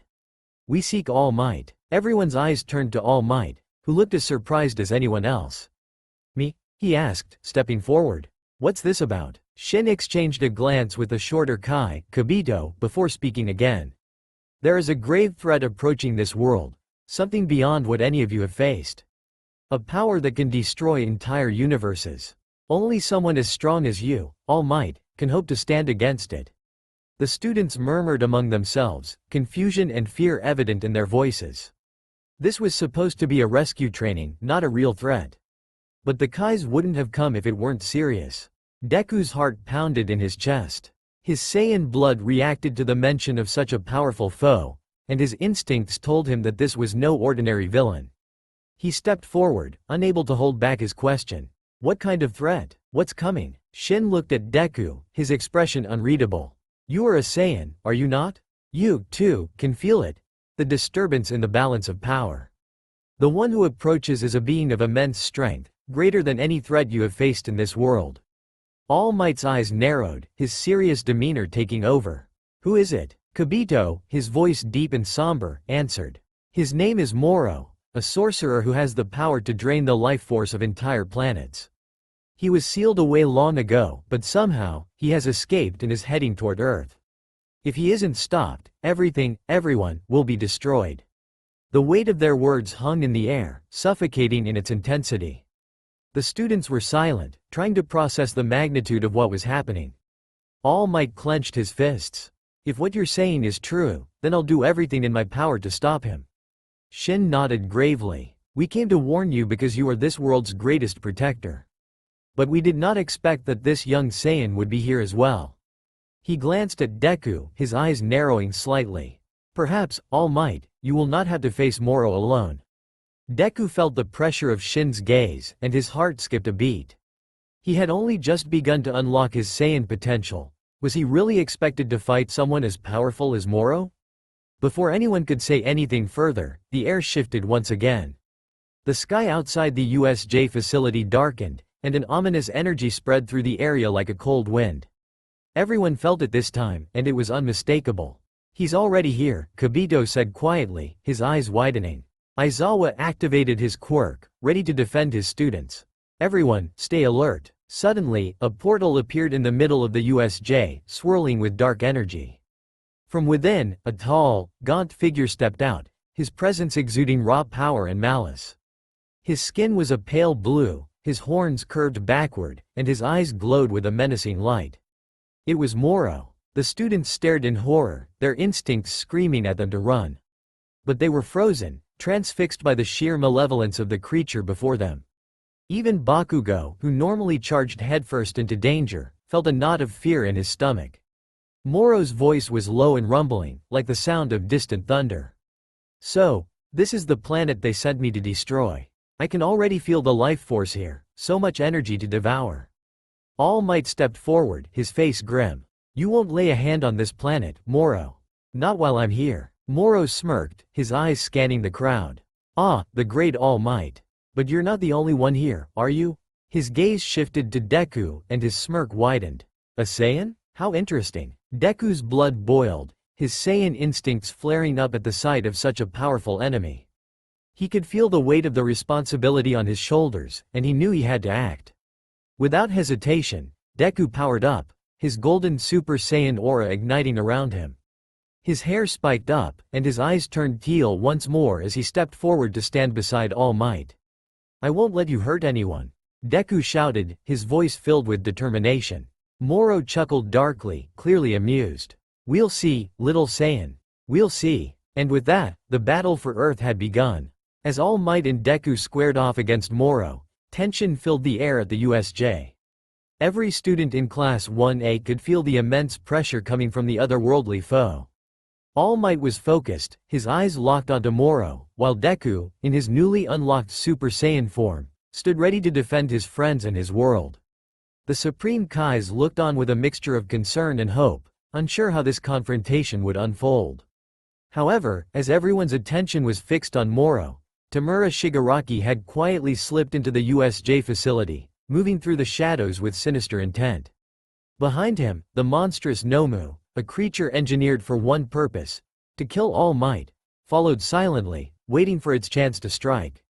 Shigaraki's twisted grin widened as he saw All Might's attention completely absorbed by Moro.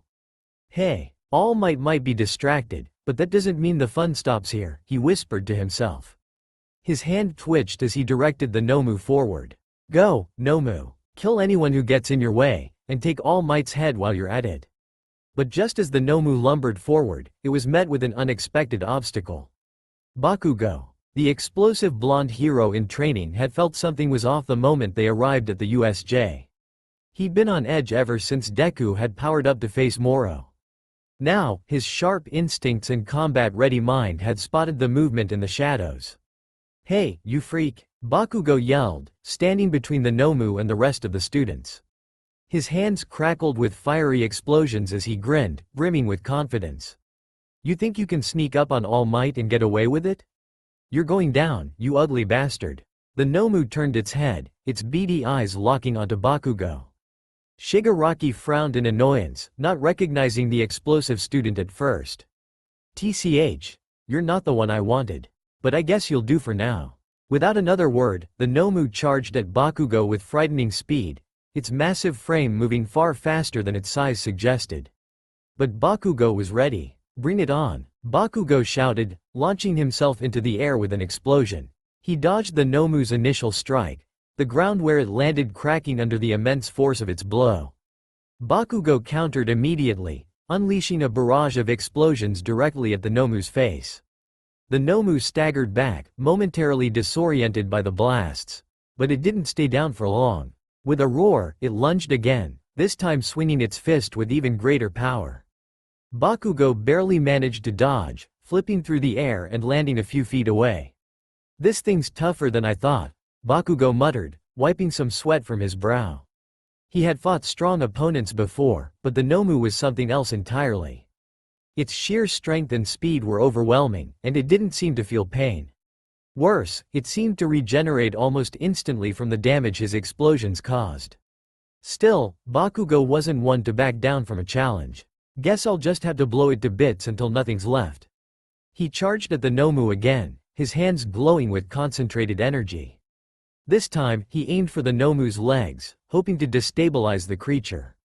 With a thunderous blast, Bakugo landed a direct hit, sending the Nomu stumbling backward. But the Nomu wasn't deterred. Its wounds healed almost instantly, and it charged again, this time with even more ferocity. The two engaged in a brutal back and forth, Bakugo's explosions lighting up the battlefield as the Nomu's monstrous strength threatened to overwhelm him.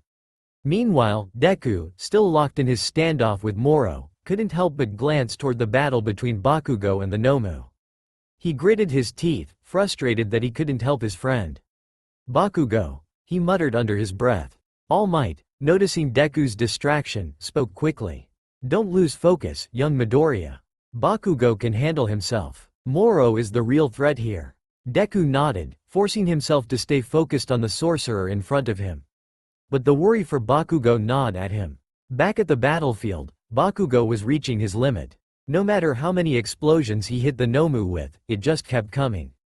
His stamina was waning, and the Nomu was relentless. But Bakugo wasn't about to give up. "Fine, if this thing doesn't go down easy, I'll just hit it harder," he growled, a manic grin spreading across his face.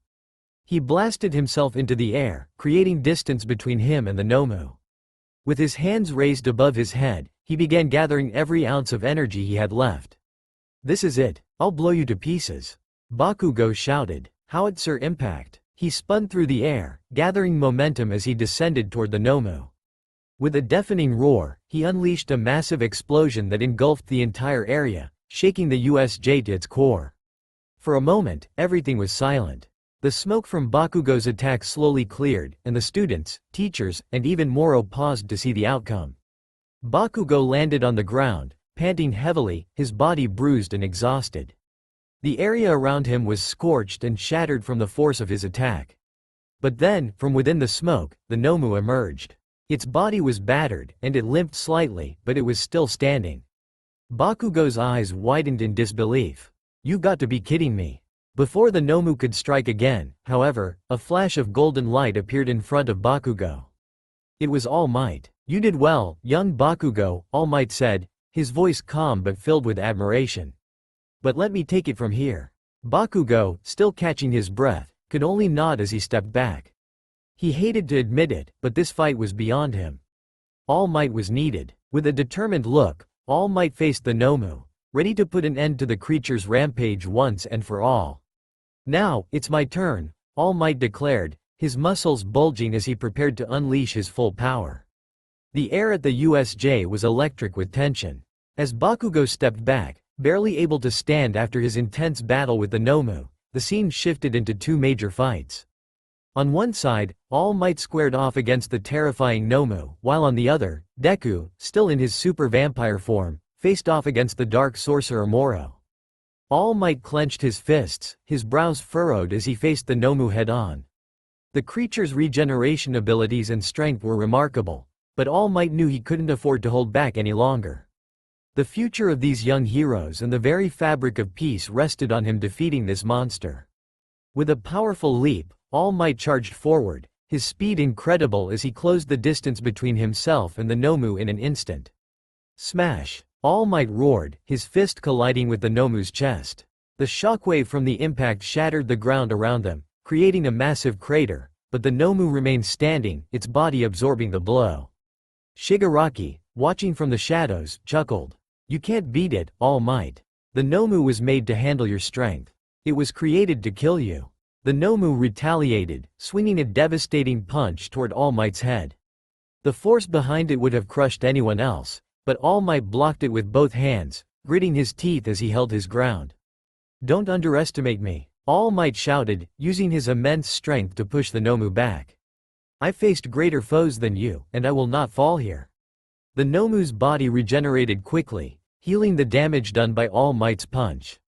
Its beady eyes showed no fear, no hesitation, only the primal urge to destroy.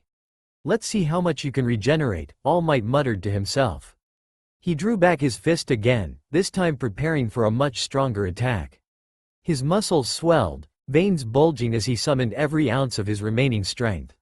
"United States of Smash!" he roared, bringing his fist down on the Nomu with such power that the very air seemed to crackle with energy. The impact created a massive shockwave that blew debris and dust in every direction. For a moment, everything was silent. Then, the Nomu fell. Its body, though still regenerating, was too damaged to continue. All Might stood over it, breathing heavily, his time running out. He'd reached his limit, but he had won. Meanwhile, on the other side of the USJ, Deku stared down Moro, the sorcerer whose very presence seemed to drain the life from everything around him. Deku had never encountered a villain with such an oppressive aura, and his instincts told him this was no ordinary fight. His body, still in his super vampire form, was radiating power, but Moro was unfazed. "So, you're the young one with potential," Moro said, his voice calm but dripping with malice. "I can sense the energy within you, vampiric and something else. It seems you hold power far beyond your years." Deku clenched his fists, the red glow in his eyes intensifying. "I don't care what you sense. I'm going to stop you here." With a burst of speed, Deku launched himself toward Moro, moving faster than he ever had before. In a blur, he appeared in front of the sorcerer, throwing a powerful punch aimed at his chest. But Moro easily sidestepped, his movements fluid and almost lazy. "You're fast, boy," Moro said, smirking. "But speed alone won't defeat me." Before Deku could react, Moro reached out with one hand, aiming to grab hold of Deku's wrist. Deku narrowly dodged, jumping back with an agile flip. However, he could feel his energy starting to wane. Being near Moro felt like his very life force was being siphoned away. "I'll have to end this quickly," Deku muttered to himself, his mind racing. He knew he couldn't let the fight drag on, Moro was too dangerous. But he couldn't afford to hold back either. Summoning all of his strength, Deku tapped into the darker side of his vampire powers. His aura flared as he focused, and for the first time, he unleashed a devastating attack. Blood Moon Strike. Deku yelled, his hand glowing red as he slashed through the air, sending a crescent-shaped wave of energy toward Moro. The attack moved like a blade, cutting through the air with frightening precision. Moro raised an eyebrow, clearly surprised by the power behind the attack. He deflected the energy wave with a flick of his wrist, but the force of it caused him to slide back slightly. "Interesting," Moro said, his smirk growing wider. "You've got more fight in you than I expected." But Deku wasn't done yet. He dashed forward again, this time moving unpredictably, weaving in and out of Moro's reach. With his enhanced speed and strength, he delivered a barrage of punches and kicks, each one stronger than the last.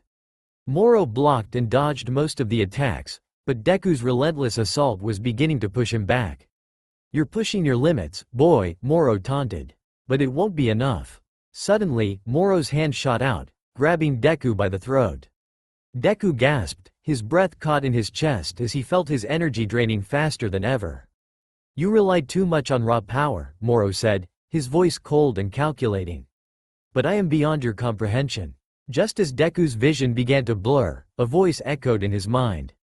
"Deku, remember your Saiyan side."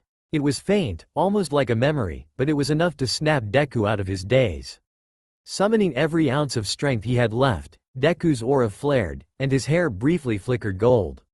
In that moment, he unleashed a powerful blast of energy, breaking free from Moro's grip. Moro staggered back, his eyes narrowing as he realized what had happened. Impossible. Deku landed on the ground, his chest heaving as he glared at Moro. "I won't let you win. I'll keep fighting until my last breath." With renewed determination, Deku powered up, preparing for the final phase of their battle. The USJ had become a battleground of legends, and only one could come out on top. As the battle between Deku and Moro raged on, Deku felt the strain of his powers. His energy was being drained, and every strike from Moro seemed to sap his strength further. But the flicker of gold in his aura, the fading light of his Super Saiyan form, sparked a new idea. In a desperate attempt to turn the tide, Deku recalled the hidden potential within his bloodline. He remembered his training, the lessons learned from his vampire heritage, and the essence of his Saiyan abilities.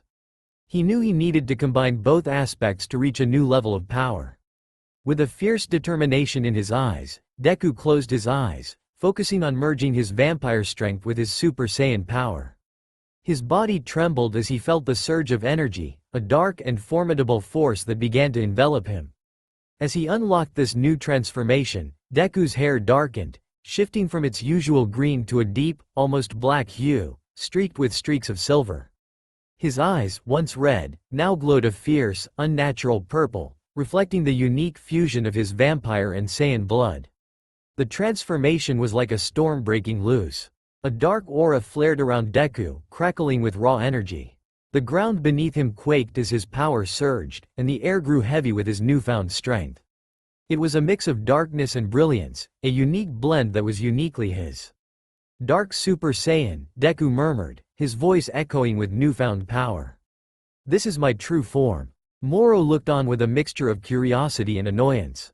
"What is this? Another transformation?" Deku opened his eyes, the fierce glow of his new form cutting through the darkness. He took a deep breath, feeling the immense power coursing through him. The energy from his vampire heritage enhanced his Saiyan strength, creating a volatile mix of power and precision. With a roar, Deku lunged at Moro. The speed of his movement was a blur, the dark aura leaving afterimages in its wake. His punches and kicks were now imbued with an even greater force, the impact of each blow shaking the very air around them. Moro attempted to counter, but Deku's newfound power was overwhelming. Each strike from Deku seemed to bypass Moro's defenses, landing with devastating effect. The dark energy from Deku's form was cutting through Moro's defenses, pushing him back with each attack. "Your power, it's incredible," Moro admitted, struggling to keep up. "But you're still just a child, playing with forces you don't fully understand." Deku's response was a fierce glare. "I don't need to understand everything. I just need to win." As Moro attempted to counterattack, Deku moved with an agility that was almost too fast to track. He unleashed a series of devastating energy blasts from his hands, each one charged with the dark energy of his transformation. The blast struck Moro with pinpoint accuracy, leaving trails of destruction in their wake. The sorcerer staggered, visibly struggling to maintain his footing against the onslaught. You're stronger than I anticipated. But even this won't be enough to stop me." Determined to end the fight, Deku gathered all his remaining energy. He raised his hand, a swirling sphere of dark energy forming above his palm. The sphere pulsed with raw power, crackling with dark lightning. "Dark destruction sphere," Deku shouted, hurling the energy sphere toward Moro with all his might.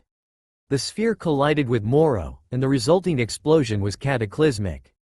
The shockwave from the impact tore through the USJ, sending debris flying and shaking the entire facility. The light from the explosion was blinding, and the force of it threw Deku backward. When the dust cleared, Moro was on the ground, visibly battered and weakened. His once imposing presence had been diminished by Deku's relentless assault. Deku, though exhausted and battered from the battle, stood victorious. His dark Super Saiyan form slowly faded, returning him to his normal state, though he remained in a weakened and drained condition. Moro struggled to get up, but it was clear that he was no longer a threat. With a final glare, he turned and fled, disappearing into the shadows. The Supreme Kais, who had been watching the battle from their vantage point, nodded in approval. They had seen the power of a true warrior and were now more confident that their universe was in capable hands. All Might, having defeated the Nomu, rushed over to Deku, his face showing a mix of relief and concern. "Young Midoriya, are you alright?" Deku nodded, though his breath was heavy and labored. "Yeah, I'm okay. Just a bit tired." All Might's eyes widened in amazement as he took in Deku's transformation. "That was incredible. You've achieved something truly extraordinary." The students of Class 1A, who had witnessed the battle from afar, were in awe of Deku's power. They gathered around him, their faces filled with admiration and relief. "We did it," Bakugo said, approaching Deku with a begrudging smile. "You really kicked his ass." Deku managed a tired grin. "Thanks, Bakugo. I couldn't have done it without everyone's help." As the heroes of Class 1A gathered together, they knew that this battle was just the beginning. They had faced incredible challenges and emerged victorious, but there were still many obstacles ahead. With their newfound strength and determination, they were ready to face whatever came next. After the intense battle at the USJ, Deku and All Might found a moment of respite. All Might, impressed and slightly concerned by Deku's display of power, wanted to ensure that his student was prepared for the future challenges that awaited him. "Young Midoriya," All Might began, his voice filled with both concern and encouragement, "that transformation you used earlier, the Dark Super Saiyan, is powerful, but it's also incredibly taxing. I need you to focus on mastering other forms as well." Deku nodded, eager to learn and improve. "What do you want me to do, All Might?" "I want you to try unlocking Super Saiyan 2, All Might said. "Then, combine that with your Super Vampire form. I believe that by integrating these transformations, you might unlock something even more powerful and efficient. However, for the upcoming sports festival, I'm going to place a restriction on using the Dark Super Saiyan form. It's too unstable and might be too much for the current arena." Deku's eyes widened slightly. "Understood. I'll work on it. What do you suggest for the combination?" "Start by focusing on the core aspects of Super Saiyan 2, All Might instructed. Try to harness the lightning aura and the increased strength that comes with it. Once you have a good grasp on that, merge it with your Super Vampire form. This way, you'll be able to access higher levels of power without the strain of your Dark Super Saiyan form." Deku nodded, taking the advice to heart. Over the next few days, he dedicated himself to training intensely. He practiced unlocking Super Saiyan 2, feeling the crackling energy and lightning coursing through his veins. Each attempt was a step closer to perfecting the transformation. Once he felt he had a solid handle on Super Saiyan 2, Deku began the process of combining it with his Super Vampire form. The result was an awe-inspiring fusion. His aura flared with a mix of dark and lightning energy, a visual testament to the blending of his Saiyan and vampire abilities. On the day of the sports festival, the atmosphere was electric with anticipation. Students and spectators alike were buzzing with excitement as they awaited the commencement of the events. Class 1A had a lot to prove, especially with the formidable new abilities Deku had shown. As the festival began, the first few rounds went by smoothly. Deku showcased his prowess in various challenges, blending his Super Saiyan 2 form with his vampire abilities to maintain speed and strength while adhering to the restrictions placed on his Dark Super Saiyan form. During the obstacle course, Deku moved with incredible agility, using his Super Saiyan 2 form's lightning speed to overcome obstacles with ease. His Super Vampire form provided him with the stamina and strength needed to push through without faltering. In the final round, the Battle Royale, Deku faced off against his classmates, demonstrating his refined control over his combined transformations. He fought strategically, using his Super Saiyan 2 form's increased power and the enhanced abilities of his vampire heritage to stay ahead of the competition. As the battles raged on, Deku's unique approach impressed both his classmates and the audience. The combination of his new abilities allowed him to shine, even without resorting to his Dark Super Saiyan form. By the end of the festival, Deku's performance had clearly demonstrated his growth and the potential of his unique powers. His ability to integrate his Super Saiyan 2 transformation with his Super Vampire form made him a standout contestant, and the support from his classmates and All Might was unwavering. As the festival concluded and the students celebrated their achievements, All Might approached Deku with a proud smile. "You did an exceptional job today. Your control and integration of your abilities were impressive." "Thank you, All Might," Deku said, his face beaming with satisfaction. "I'm still working on improving, but I'm glad I could show what I've learned." All Might nodded, his eyes filled with approval. "Keep up the hard work, young Midoriya. There are many challenges ahead, but with your determination and strength, I have no doubt you'll rise to the occasion." As the students of Class 1A reflected on their accomplishments and looked forward to the future, they knew that the journey ahead would be filled with more trials and growth. With Deku leading the way, they felt ready to face whatever came next, united and stronger than ever. As the sports festival concluded, the students of Class 1A received news about the upcoming internships. The opportunity to work with professional heroes was a significant step in their development, and the excitement among the students was palpable. All Might gathered the class and explained the importance of the internships. "These internships are a crucial part of your training. They will give you first-hand experience in the field and allow you to learn from professional heroes. You'll be working alongside them, gaining practical skills and insights into what it means to be a hero." Deku listened intently, his mind already racing with possibilities. The opportunity to work with renowned heroes and apply his skills in real-world situations was both thrilling and daunting. After the initial briefing, the students were given a list of hero agencies and began choosing where they wanted to intern. Each student was encouraged to select agencies that aligned with their goals and aspirations. Deku, with his unique abilities and the recent challenges he faced, chose to apply for an internship with Hero Hawks. Hawks was known for his agility and flight capabilities, which intrigued Deku, especially given his own flying abilities and desire to refine his skills further. The day of the internships arrived, and Deku prepared himself for the new experiences ahead. He made his way to the Hero Hawks agency, eager to meet his mentor and start his practical training. Upon arrival, Deku was greeted by Hawks, whose charismatic and laid-back demeanor immediately put him at ease. "Welcome, Midoriya. I've heard a lot about you. Let's get started, shall we?" Hawks led Deku through the agency, introducing him to the various operations and explaining the day-to-day activities of a professional hero. Deku was impressed by the level of coordination and the intricacies involved in hero work. During the first week, Deku focused on learning from Hawks' techniques. They worked on agility drills, strategic planning, and combat training. Hawks also provided valuable insights into the responsibilities and ethics of being a hero. One day, while patrolling the city with Hawks, they received a distress call about a bank robbery. Hawks turned to Deku with a determined look. "This is a real test. Let's see how you handle a situation like this." Deku, with his heart racing, readied himself. Using his Super Saiyan 2 form combined with his Super Vampire abilities, he was able to move with incredible speed and strength. As they arrived at the scene, Deku quickly assessed the situation. The robbers were equipped with high-tech gadgets, making the situation more complex. Hawks provided aerial support, scouting the area and guiding Deku through communication. Deku used his newfound agility and power to confront the robbers. His Super Saiyan 2 form's lightning speed allowed him to dodge attacks and neutralize threats with precision.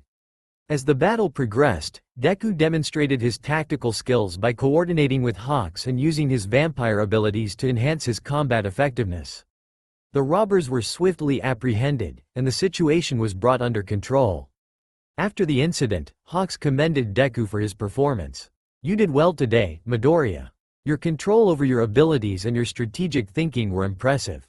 Deku smiled, grateful for the praise. "Thank you, Hawks. I'm still learning, but I'm glad I could contribute." As the internship continued, Deku faced various challenges and opportunities to grow. Each day brought new experiences, and he continued to refine his skills and gain valuable insights from working alongside a professional hero. The internships not only provided practical experience but also allowed Deku to build confidence in his abilities and understand the responsibilities that came with being a hero. As he progressed through the internship, he felt more prepared for the challenges that lay ahead and more determined to make a positive impact as a hero. As the internships began, Deku was excited about the opportunity to train under Hero Hawks. The chance to learn from such a renowned hero was invaluable, and Deku was determined to make the most of it. His days were filled with rigorous training, strategic exercises, and real-world hero experiences. During the first few weeks, Deku continued refining his Super Saiyan 2 transformation and his Super Vampire abilities. Hawks, noticing Deku's progress, encouraged him to explore how these powers could be further integrated. "You've got a solid handle on Super Saiyan 2 and your vampire abilities. Why don't you try combining them in a new way? See if you can unlock something unique."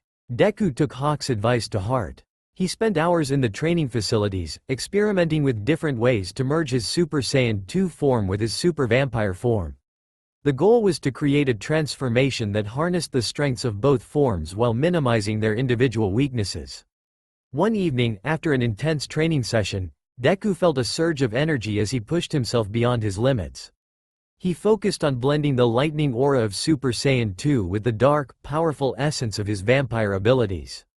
The result was a striking new form, Dark Super Saiyan 2. In this transformation, Deku's hair was a deep, almost black-green, streaked with silver lightning that crackled around him. His eyes glowed with a fierce, dark purple light. The fusion of the Super Saiyan 2 and Super Vampire forms created an aura that was both menacing and awe-inspiring. Deku tested his new form in training, and the results were extraordinary. The Dark Super Saiyan 2 form provided him with enhanced strength, speed, and agility. The combination of the lightning aura and the dark energy allowed him to move with unparalleled precision and power. His attacks were more potent, and his defensive capabilities were significantly improved. During a patrol with Hawks, they encountered a series of villainous attacks. Deku, feeling confident in his new form, decided to deploy his Dark Super Saiyan 2 transformation. The energy radiating from him was palpable, and his presence commanded respect and awe. As they confronted the villains, Deku used his Dark Super Saiyan 2 form to overpower them with ease. His lightning-infused strikes and dark energy blasts proved devastatingly effective. The villains were quickly subdued, and the situation was under control. After the encounter, Hawks observed Deku's performance with a mixture of pride and concern. "You've unlocked something impressive, Midoriya. This Dark Super Saiyan 2 form is incredibly powerful. But remember, it's still important to maintain control and not rely solely on this transformation." Deku nodded, understanding the gravity of Hawk's words. "I'll keep that in mind. I want to make sure I'm using it wisely and not letting it control me." As the internship progressed, Deku continued to balance his use of the Dark Super Saiyan 2 form with his other abilities. His growth as a hero was evident, and his skills and confidence soared. The internships also provided valuable insights into the responsibilities of being a hero. Deku learned the importance of teamwork, strategic thinking, and maintaining a clear sense of purpose. The experience solidified his commitment to becoming a hero who could make a meaningful impact. The final day of the internship arrived, and Deku reflected on how much he had learned and grown. Hawks congratulated him on his progress and offered words of encouragement. "You've done exceptionally well, Midoriya. Keep pushing yourself and remember that being a hero is not just about power, but about the impact you have on others." With the internship complete, Deku returned to UA High with a renewed sense of purpose and determination. The upcoming challenges, including the imminent hero course evaluations and the continuous development of his Dark Super Saiyan 2 form, awaited him. But with the skills and experience he had gained, Deku felt ready to face whatever came next on his journey to becoming a true hero. As the internship period drew to a close, the rivalry between Deku and Bakugo intensified. Both had undergone significant growth, and their competitive spirits were at an all-time high. With the desire to test their new abilities against each other, they decided on a secret match. One night, under the cover of darkness, they snuck out of the dorms, careful to avoid detection. Their destination was an isolated training ground in an abandoned industrial area, chosen for its open space and lack of interference. As they arrived, Bakugo and Deku faced each other, each brimming with anticipation. The air was thick with tension as they prepared for their clandestine battle. "You ready, Deku?" Bakugo asked, his eyes burning with determination. "I've been working hard, and I'm not holding back." Deku, in his Dark Super Saiyan 2 form, nodded with equal resolve. "I wouldn't expect anything less. Let's do this." The fight erupted with explosive force. Bakugo, now on par with Deku's Dark Super Saiyan 2 form, used his powerful explosions to create a chaotic battlefield. His control and precision had improved dramatically, allowing him to match Deku's speed and strength. Deku, with his dark green hair and crackling silver lightning, moved with blinding speed. His attacks were swift and powerful, but Bakugo's enhanced explosions and tactical use of his quirk kept him on even footing. The two combatants clashed with incredible intensity, their blows shaking the ground and lighting up the night sky. Bakugo, leveraging his improved abilities, launched a series of rapid, high-impact explosions. Deku countered with agile maneuvers, dodging and striking with his dark energy-infused attacks. Their fight was a spectacle of raw power and skill, each trying to outmaneuver and overpower the other. Despite his impressive strength, Bakugo found himself struggling to break through Deku's defenses. Deku's Dark Super Saiyan 2 form provided him with exceptional resilience and offensive capability. However, Bakugo's relentless aggression and strategic use of his explosions allowed him to keep pace. During the battle, Bakugo managed to land a particularly powerful explosion that forced Deku to retreat momentarily. The impact sent debris flying, creating a temporary obscurity. As the dust settled, Deku, realizing Bakugo's increased prowess, decided to step up his game. In response, Deku combined his Dark Super Saiyan 2 form with his Vampire abilities, pushing his strength and speed to new limits. His attacks became more aggressive, and his movements even faster. The clash continued, with both fighters pushing their limits and demonstrating their growth. As the match neared its climax, both Deku and Bakugo were visibly exhausted but still determined. With a final, decisive move, Bakugo unleashed a massive, concentrated explosion, while Deku used his speed and agility to deliver a powerful counterattack. The collision of their attacks created a shockwave that rocked the area. Both fighters were thrown back, their energy nearly spent. They lay on the ground, breathing heavily, their faces marked with bruises and sweat. Deku, still catching his breath, looked over at Bakugo with a mixture of respect and exhaustion. "You've really leveled up, Bakugo." This was an intense fight. Bakugo, equally fatigued but grinning, nodded. "You're not too bad yourself, Deku. We've both come a long way." They shared a moment of mutual respect and camaraderie, acknowledging the progress they had made. The secret match had pushed them both to their limits and solidified their rivalry as a driving force in their development. As they made their way back to the dorms, The night air was filled with a sense of accomplishment and renewed determination. Deku and Bakugo knew that their paths to becoming heroes were far from over, but their intense battle had further fueled their resolve to be the best. With their rivalry strengthened and their abilities tested, they returned to their training with a renewed sense of purpose, ready to face the future challenges that awaited them on their journey to becoming true heroes. The final exams at UA High School approached with a mix of anticipation and pressure. Students were busy preparing, and the atmosphere was charged with excitement. Meanwhile, a new and unexpected development was about to shake things up for Deku and Bakugo.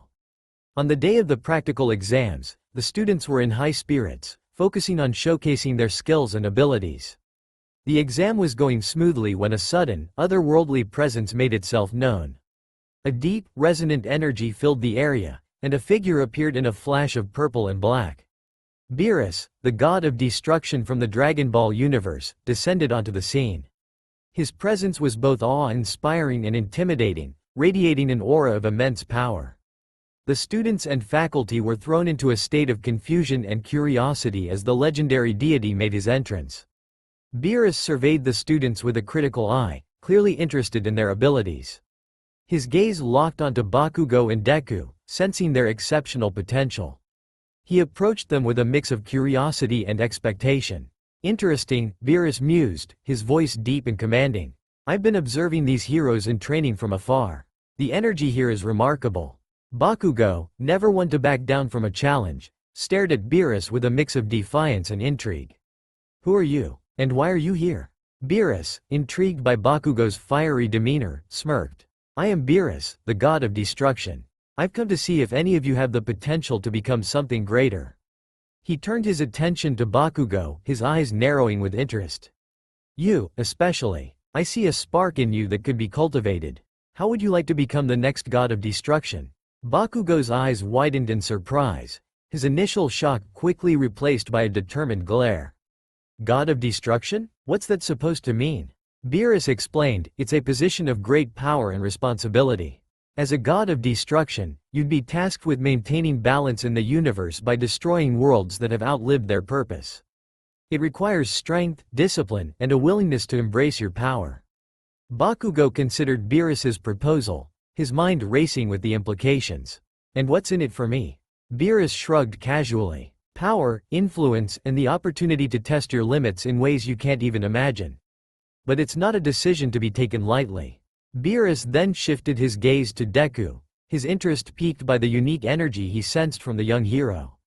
"In you, Midoriya, I sense something intriguing about you as well. You've tapped into a form of energy that is rare even among the Saiyans. How would you like to explore that potential further?"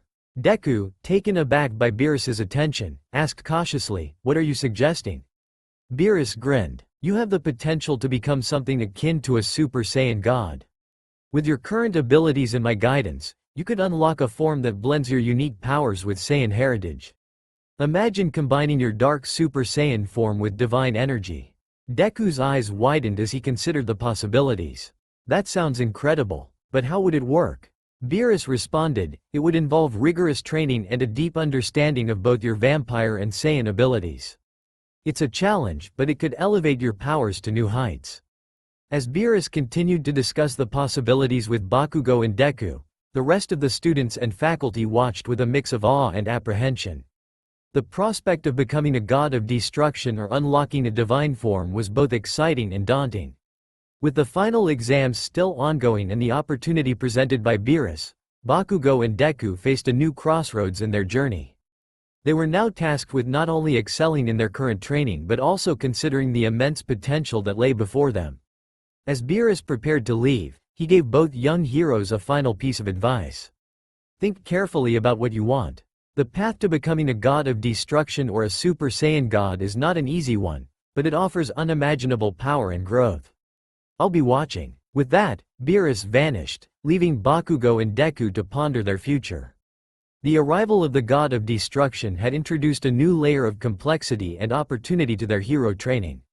As they prepared for the remaining exams and the challenges ahead, they knew their paths were about to diverge in ways they had never imagined. As the students regrouped after Beerus's departure, the excitement and tension in the air were palpable. Bakugo, still buzzing from the unexpected offer, turned to Deku with a fierce determination in his eyes. "All right, Deku," Bakugo said, his voice filled with a mix of challenge and resolve. "I don't care what this god of destruction stuff means or what kind of crazy training it involves. But as long as you're not gonna surpass me in power, I'm in." Deku, still processing the gravity of Beerus's proposal, looked at Bakugo with a mix of surprise and understanding. "You really want to go for it, huh? I didn't think you'd be interested in something like that." Bakugo smirked, his competitive nature shining through. "Of course, I want to be the best. If Beerus thinks I've got what it takes to become the next god of destruction, I'm not backing down. But don't think I'm letting you get ahead of me, Deku." Deku nodded, recognizing Bakugo's unwavering drive. "Fair enough. I'm planning to explore what Beerus mentioned about combining my powers with Saiyan energy. It'll be a huge challenge, but I'm up for it."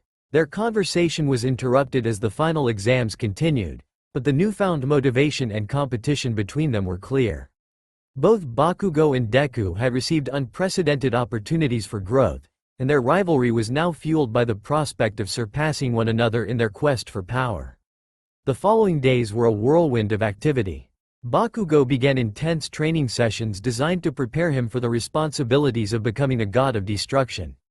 Under the guidance of Beerus, he learned to harness his explosive energy with greater precision and control. Beerus's training was harsh, pushing Bakugo to his limits and beyond. Meanwhile, Deku focused on unlocking his potential as a Super Saiyan god. His training involved mastering the divine energy and combining it with his dark Super Saiyan form. He worked tirelessly, refining his abilities and learning to balance his vampire heritage with his Saiyan power. As the training progressed, the competition between Bakugo and Deku grew fiercer. Their rivalry drove them to push their limits, each determined to prove themselves the strongest. They both knew that the challenges they faced were immense, but their competitive spirit made them more resolute than ever. The final exams drew to a close, and the students were left to reflect on their progress. Bakugo and Deku, now more driven than ever, knew that their paths were far from over. The opportunities presented by Beerus had opened new doors, and they were determined to seize them.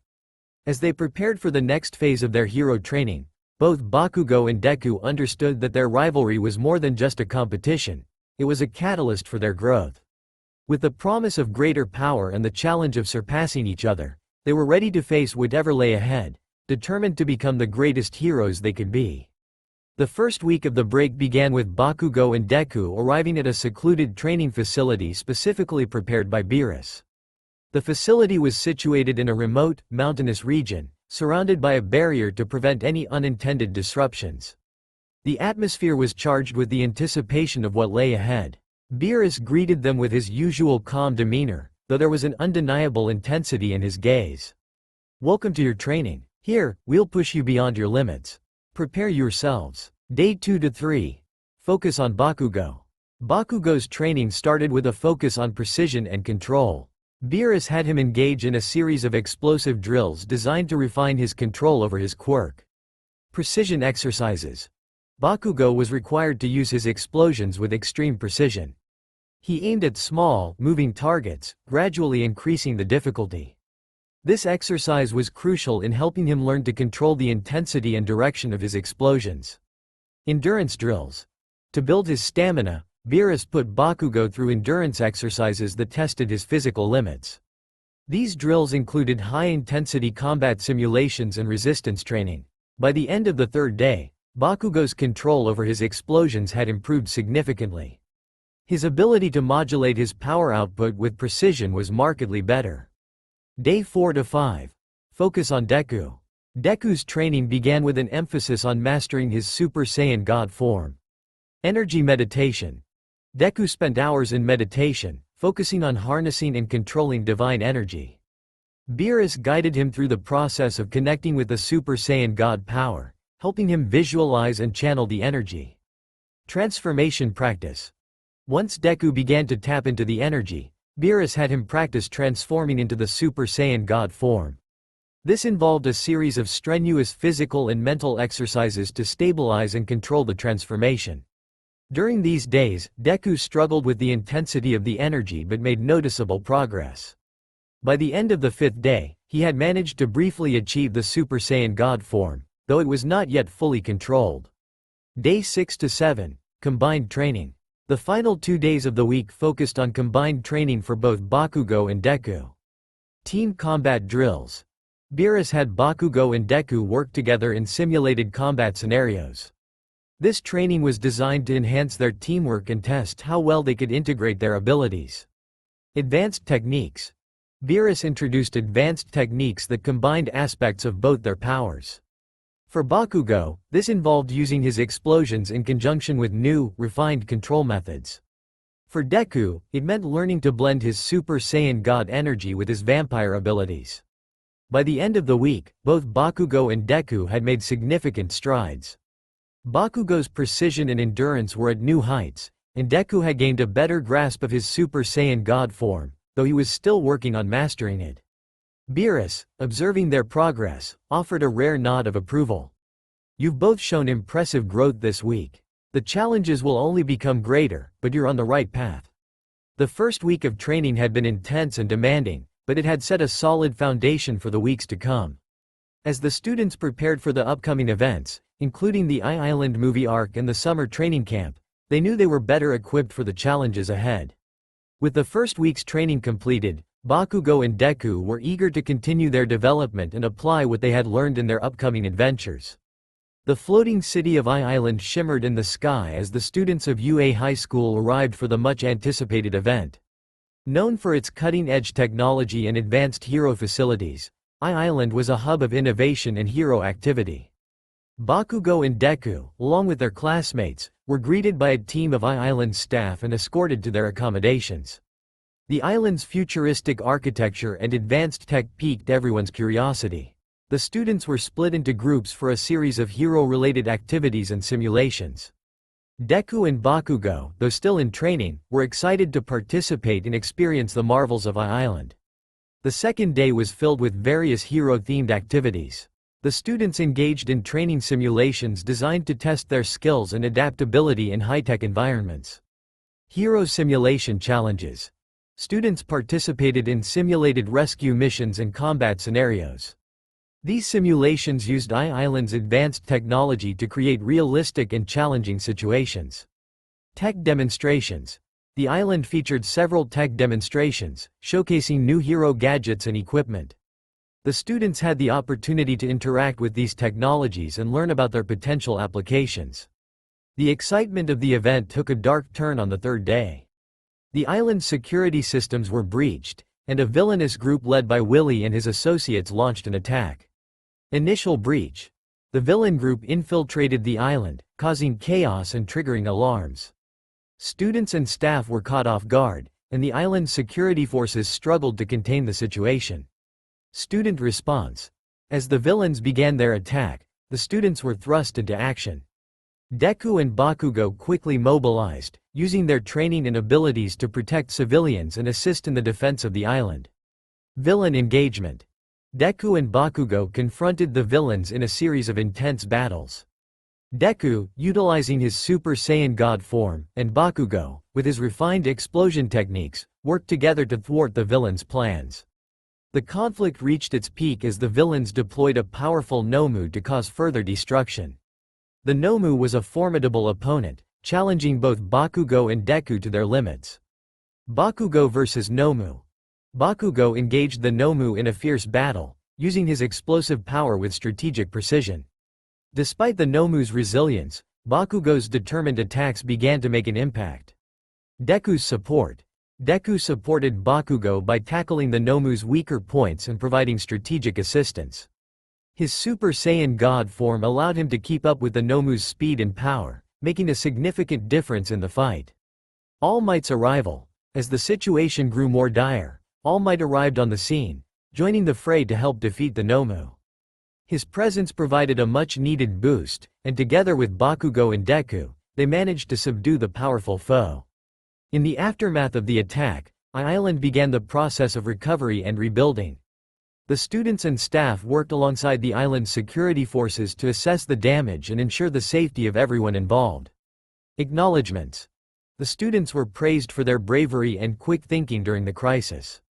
Deku and Bakugo, in particular, were commended for their role in the battle against the Nomu.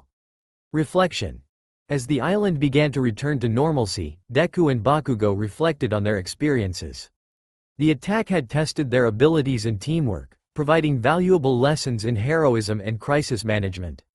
With the island recovering and the event concluding, the students prepared to return to UA High School. They left Island with new insights, improved skills, and a strengthened sense of camaraderie. Farewell ceremony. A brief farewell ceremony was held, where the students expressed their gratitude to Island staff and heroes for their support and hospitality. Return to UA.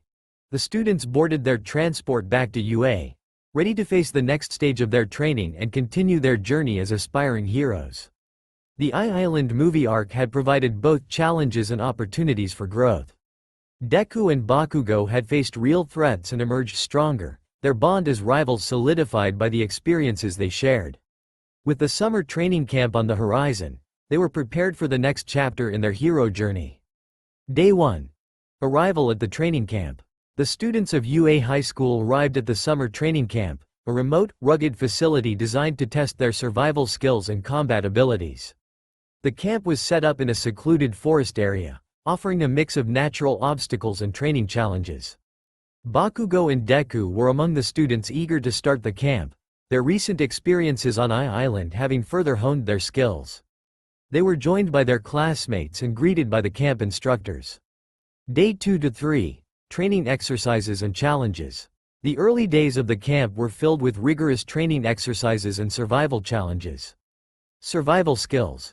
The students were divided into teams and tasked with various survival tasks, such as building shelters, finding food, and navigating the terrain. These exercises were designed to test their resourcefulness and teamwork. Combat drills.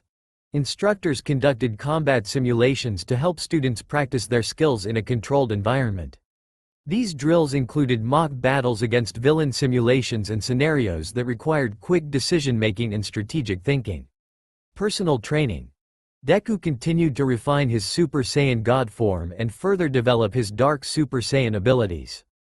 Bakugo focused on enhancing his explosive power and precision under the guidance of the instructors. Day 4. The villain attack. On the fourth day, the training camp was abruptly interrupted by a surprise attack led by Dabi, one of the key members of the League of Villains. The attack was part of a larger plan orchestrated by Shigaraki, who was in negotiations with the Universe 10 Supreme Kai. Dabi's assault. Dabi and his team launched a coordinated assault on the camp, targeting both the students and the facility. The villains used their abilities to create chaos and disrupt the training exercises. Students' response. The students quickly mobilized to defend themselves and their peers. Deku and Bakugo sprang into action, using their training to counter the villains and protect the camp. Day 5. Dabi vs Deku and Bakugo. The fight escalated as Dabi faced off against Deku and Bakugo. Deku's battle. Deku, in his Super Saiyan God form, confronted Dabi, using his enhanced strength and speed to counter Dabi's fire-based attacks. Despite the overwhelming heat and destructive power of Dabi's flames, Deku's divine energy allowed him to withstand and retaliate effectively. Bakugo's assistance. Bakugo joined the fight, using his explosive abilities to create openings for Deku. His precise explosions helped disrupt Dabi's attacks and provided support in the battle. Dabi's strategy. Dabi employed hit-and-run tactics, using his flames to create distance and attack from various angles. His goal was to weaken the students and create confusion. Day 6. The Supreme Kai's plan. As the battle raged on, the Universe 10 Supreme Kai revealed his involvement in the attack. He had been negotiating with Shigaraki to carry out a plan that involved transferring bodies between Deku and Shigaraki. Supreme Kai's proposal. The Supreme Kai proposed a sinister plan to Shigaraki, swapping Deku and Shigaraki's bodies. This would allow Shigaraki to harness Deku's powers and give Shigaraki a significant advantage in the upcoming war. Operation Zero Mortals. The Supreme Kai aimed to use this body-swapping plan as part of Operation Zero Mortals, a plan to eliminate all mortals and establish a new order. Shigaraki, intrigued by the proposal, was willing to consider it as a way to gain the upper hand. Day 7. Counterattack and defense. In response to the escalating threat, the students and teachers of the camp organized a counterattack. Coordination and strategy. The students, guided by their instructors, devised a strategy to repel the villains and protect their camp. Deku and Bakugo, along with their classmates, worked together to mount a defense. Deku's Super Saiyan God form. Deku used his Super Saiyan God form to create powerful energy barriers and launch counterattacks against the villains. His ability to harness divine energy proved crucial in turning the tide of the battle.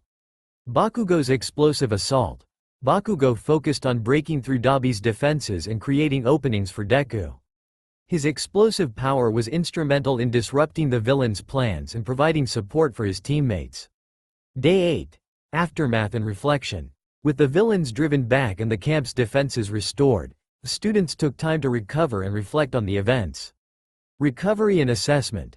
The camp underwent repairs, and the students assessed the damage and their performance during the attack. They were praised for their bravery and quick thinking in the face of danger. Preparation for future threats. The attack had highlighted the growing threats they faced from powerful adversaries. The students and instructors discussed ways to improve their training and preparedness for future challenges. Day 9 to 10. Return to normalcy. The final days of the camp focused on returning to the normal training schedule and preparing for the next phase of their hero education. Continuing training. The students resumed their training, using the lessons learned from the attack to enhance their skills and teamwork. Plans for the future. With the summer training camp coming to an end, the students were eager to apply their newfound knowledge and skills in their ongoing journey as heroes. The summer training camp arc had tested the students' abilities and resilience, preparing them for the challenges that lay ahead. With new insights and experiences, Deku and Bakugo were better equipped to face the threats and opportunities that awaited them in their path to becoming true heroes. As the UA students battled the villains in the chaos of the summer training camp, Shigaraki retreated to a secluded area, away from the main battle. He needed to understand the new player in this attack, so he approached Zamasu, who was overseeing the disruption from the shadows. Shigaraki. You're new to this. Who are you and what's your connection to this chaos? Zamasu. Zamasu's presence was almost ethereal, his demeanor calm yet imposing. He turned his gaze toward Shigaraki with a sense of detached authority. Zamasu. I am Zamasu, the Supreme Kai in training. My role is to oversee the balance of this universe and ensure that it aligns with the divine vision of order. I have allied with your cause to expedite the fulfillment of my own agenda. Shigaraki. And what's your agenda? Why are you helping us? Zamasu. The current state of this world is chaotic and flawed. I seek to implement a new order, one where only the worthy will survive. Your actions, Shigaraki, align with my goals to cleanse this universe and establish a divine regime. Our collaboration will further these aims. Shigaraki. So, what exactly do you want from me? Zamasu. I want to see the world transformed. With your assistance, I will gain the power to enact a plan that involves removing the unworthy, mortals who have become too corrupt and disorderly. Your role in this plan is crucial, as I have arranged a method to swap bodies with one of the strongest heroes, thus strengthening our position. Shigaraki. And what about our current fight? Zamasu. Continue with your plans. My presence here is to ensure that the proper conditions are met for the next phase of our operation. The world will soon witness a new era of divine order. Day 5. The villain's strategy. Zamasu's revelation of his identity and goals shifted the focus of the villain's attack. The secluded conversation with Shigaraki revealed a deeper, more sinister plan involving the body-swapping technique and the eradication of mortal corruption. Zamasu's plan unfolds. Body-swapping scheme. Zamasu intended to use the body-swapping technique to transfer his divine essence into the body of a powerful hero, which would give him an advantage over the mortal world. Shigaraki was informed that Deku, with his formidable powers, would be the target for this body swap.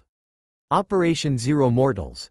Zamasu's plan, known as Operation Zero Mortals, involved eliminating the current order of the world and replacing it with a new one under divine rule. This included both the heroes and the villains, as Zamasu saw both as instruments for his divine purpose. With the plan set into motion, the villains continued their assault, and Zamasu observed from the sidelines, preparing for the next steps in his grand scheme. The stakes had been raised, and the UA students would need to face not just the immediate threat but also the looming shadow of divine intervention. As the battle at the summer training camp reached its climax, Zamasu's grand plan began to take shape. In a hidden, secure location away from prying eyes, the body-swapping procedure was set to occur. Shigaraki, having been informed of the plan, prepared for the moment of transformation. The swap begins. Zamasu's ritual. Zamasu performed a complex ritual involving ancient divine techniques. His goal was to transfer his consciousness into the body of a powerful hero, specifically targeting Deku. Shigaraki's transformation. The ritual successfully swapped Shigaraki's body with that of Izuku Midoriya, but with an unexpected twist. Instead of Izuku from the primary timeline, Shigaraki ended up in the body of a parallel version of Izuku, a female hero with similar abilities but with enhanced powers. The parallel Izuku. Appearance and abilities. The parallel version of Izuku was a girl with green hair and distinctive features, similar to the original Deku but with additional abilities. She possessed all the same core powers as Deku but had developed them further in her own timeline. These included heightened control over her Super Saiyan transformations and unique vampiric abilities that were more refined. Shigaraki's reaction. Upon awakening in this new body, Shigaraki was astonished by the increased power and control he now possessed. The parallel Izuku's body offered him greater strength, speed, and agility. However, he was initially disoriented by the unfamiliar form and the additional abilities. Day 7. Shigaraki's new challenge. Discovering the powers. Shigaraki, now in the female Izuku's body, tested out the new abilities. He discovered that while he retained his core powers, the additional abilities from this alternate timeline provided him with a significant advantage. The enhanced Super Saiyan transformations and refined vampiric skills gave him a formidable edge. Confronting Deku. As Shigaraki adapted to his new body, he realized the need to confront Deku to solidify his new position. The battle at the summer training camp intensified as Shigaraki, now wielding the powers of the parallel Izuku, sought to prove his dominance. Deku's reaction. Confusion and anger. Deku, still recovering from the initial battle, was bewildered by the sight of Shigaraki in a form so similar to hers. Recognizing the new abilities and the eerie resemblance, Deku felt a surge of anger and concern. She understood that this was a significant threat that needed to be dealt with urgently. Forming a plan, Deku, alongside Bakugo and the other students, prepared for the inevitable confrontation. They knew they had to address this new threat while dealing with the fallout of the villain attack and Zamasu's manipulations. With the new reality setting in, the students and heroes began to regroup and plan their next steps. Training and strategy. Deku, Bakugo, and their classmates focused on improving their skills and devising strategies to counter Shigaraki's new form. They worked on harnessing their abilities and preparing for a confrontation with the enhanced villain. Zamasu's influence. Zamasu continued to monitor the situation, preparing for the next phase of his plan. His influence over Shigaraki and the villain forces remained a looming threat. The stage was set for a climactic showdown between Deku and Shigaraki, now possessing an enhanced form from an alternate timeline. The battle would not only test their abilities but also challenge their resolve and the strength of their convictions. In the classroom of UA High School, Deku and Bakugo were seated side by side, trying to focus on the day's lesson. Despite the relative calmness of their surroundings, an undercurrent of tension lingered as the recent events and the looming threat of Shigaraki, now in the body of the female parallel Izuku, weighed heavily on their minds. Deku's focus. Deku tried to concentrate on the lesson, but her thoughts kept drifting to the current situation. The knowledge that Shigaraki, now known as Deku Black, was out there plotting world domination was a constant source of anxiety. Bakugo's determination. Bakugo noticed Deku's distraction and, though he rarely showed concern openly, his own thoughts were preoccupied with the threat they faced. His competitive nature and sense of duty drove him to stay sharp and ready for any potential confrontation. Outside the classroom. The villain's plot. While the students at UA were engaged in their daily routines, Deku Black, Shigaraki in the female Izuku's body, was busy devising a plan for global domination. Deku Black's hideout. In a secluded, high-tech facility hidden from the public eye, Deku Black convened with her allies. The hideout was equipped with advanced technology and mystical artifacts, reflecting both her new vampiric powers and Shigaraki's villainous tactics. Plotting world domination. Deku Black reviewed her plans, which included Operation Zero Mortals, the continuation of Zamasu's plan to eradicate all mortals and establish a new divine order. This plan involved recruiting powerful villains, manipulating public opinion, and preparing for an all-out assault on society. Unleashing chaos. Utilizing her enhanced abilities, Deku Black intended to create chaos across major cities, disrupt communication networks, and weaken global defenses. Her aim was to sow discord and create an environment ripe for her to seize control. Confronting UA. One of her key objectives was to challenge UA High School directly. She wanted to test her new abilities against the best of the hero's students and prove her superiority. Plotting and strategy. Alliances and resources. Deku Black leveraged her connections with various villain factions and supernatural entities. She formed strategic alliances and gathered resources to support her plans. Surveillance and manipulation. She employed advanced surveillance techniques to monitor the movements of heroes and students, including those at UA High. Her network of informants and spies kept her informed of any developments. Personal motivation. For Deku Black, the battle was personal. The desire to surpass her former self and prove her dominance fueled her determination. Her new abilities granted her confidence and ambition, driving her to challenge the heroes she once was part of. Day in the life of UA. Back at UA, the students were unaware of the full extent of the threat facing them. Normal class routine. Classes continued as usual, with students engaging in lessons and training exercises. The atmosphere was one of routine normalcy, though the looming threat of Deku Black cast a shadow over their preparations. Secret discussions. Deku and Bakugo, aware of the potential danger, engaged in private conversations about their strategies and concerns. They understood that the time to act would come soon, and they needed to be prepared for whatever Deku Black had in store. As the students at UA went about their day, the world outside was on the brink of significant upheaval. Deku Black's plans were set into motion, and the heroes would soon be faced with a formidable and personal challenge that would test their resolve and strength. The peace that had temporarily returned to society after the summer training camp attack was shattered with a sudden wave of destruction across major cities. News reports covered the chaos in real time, powerful bursts of energy, villain attacks coordinated with brutal efficiency, and symbols of hope and stability reduced to ashes. The source of this calamity?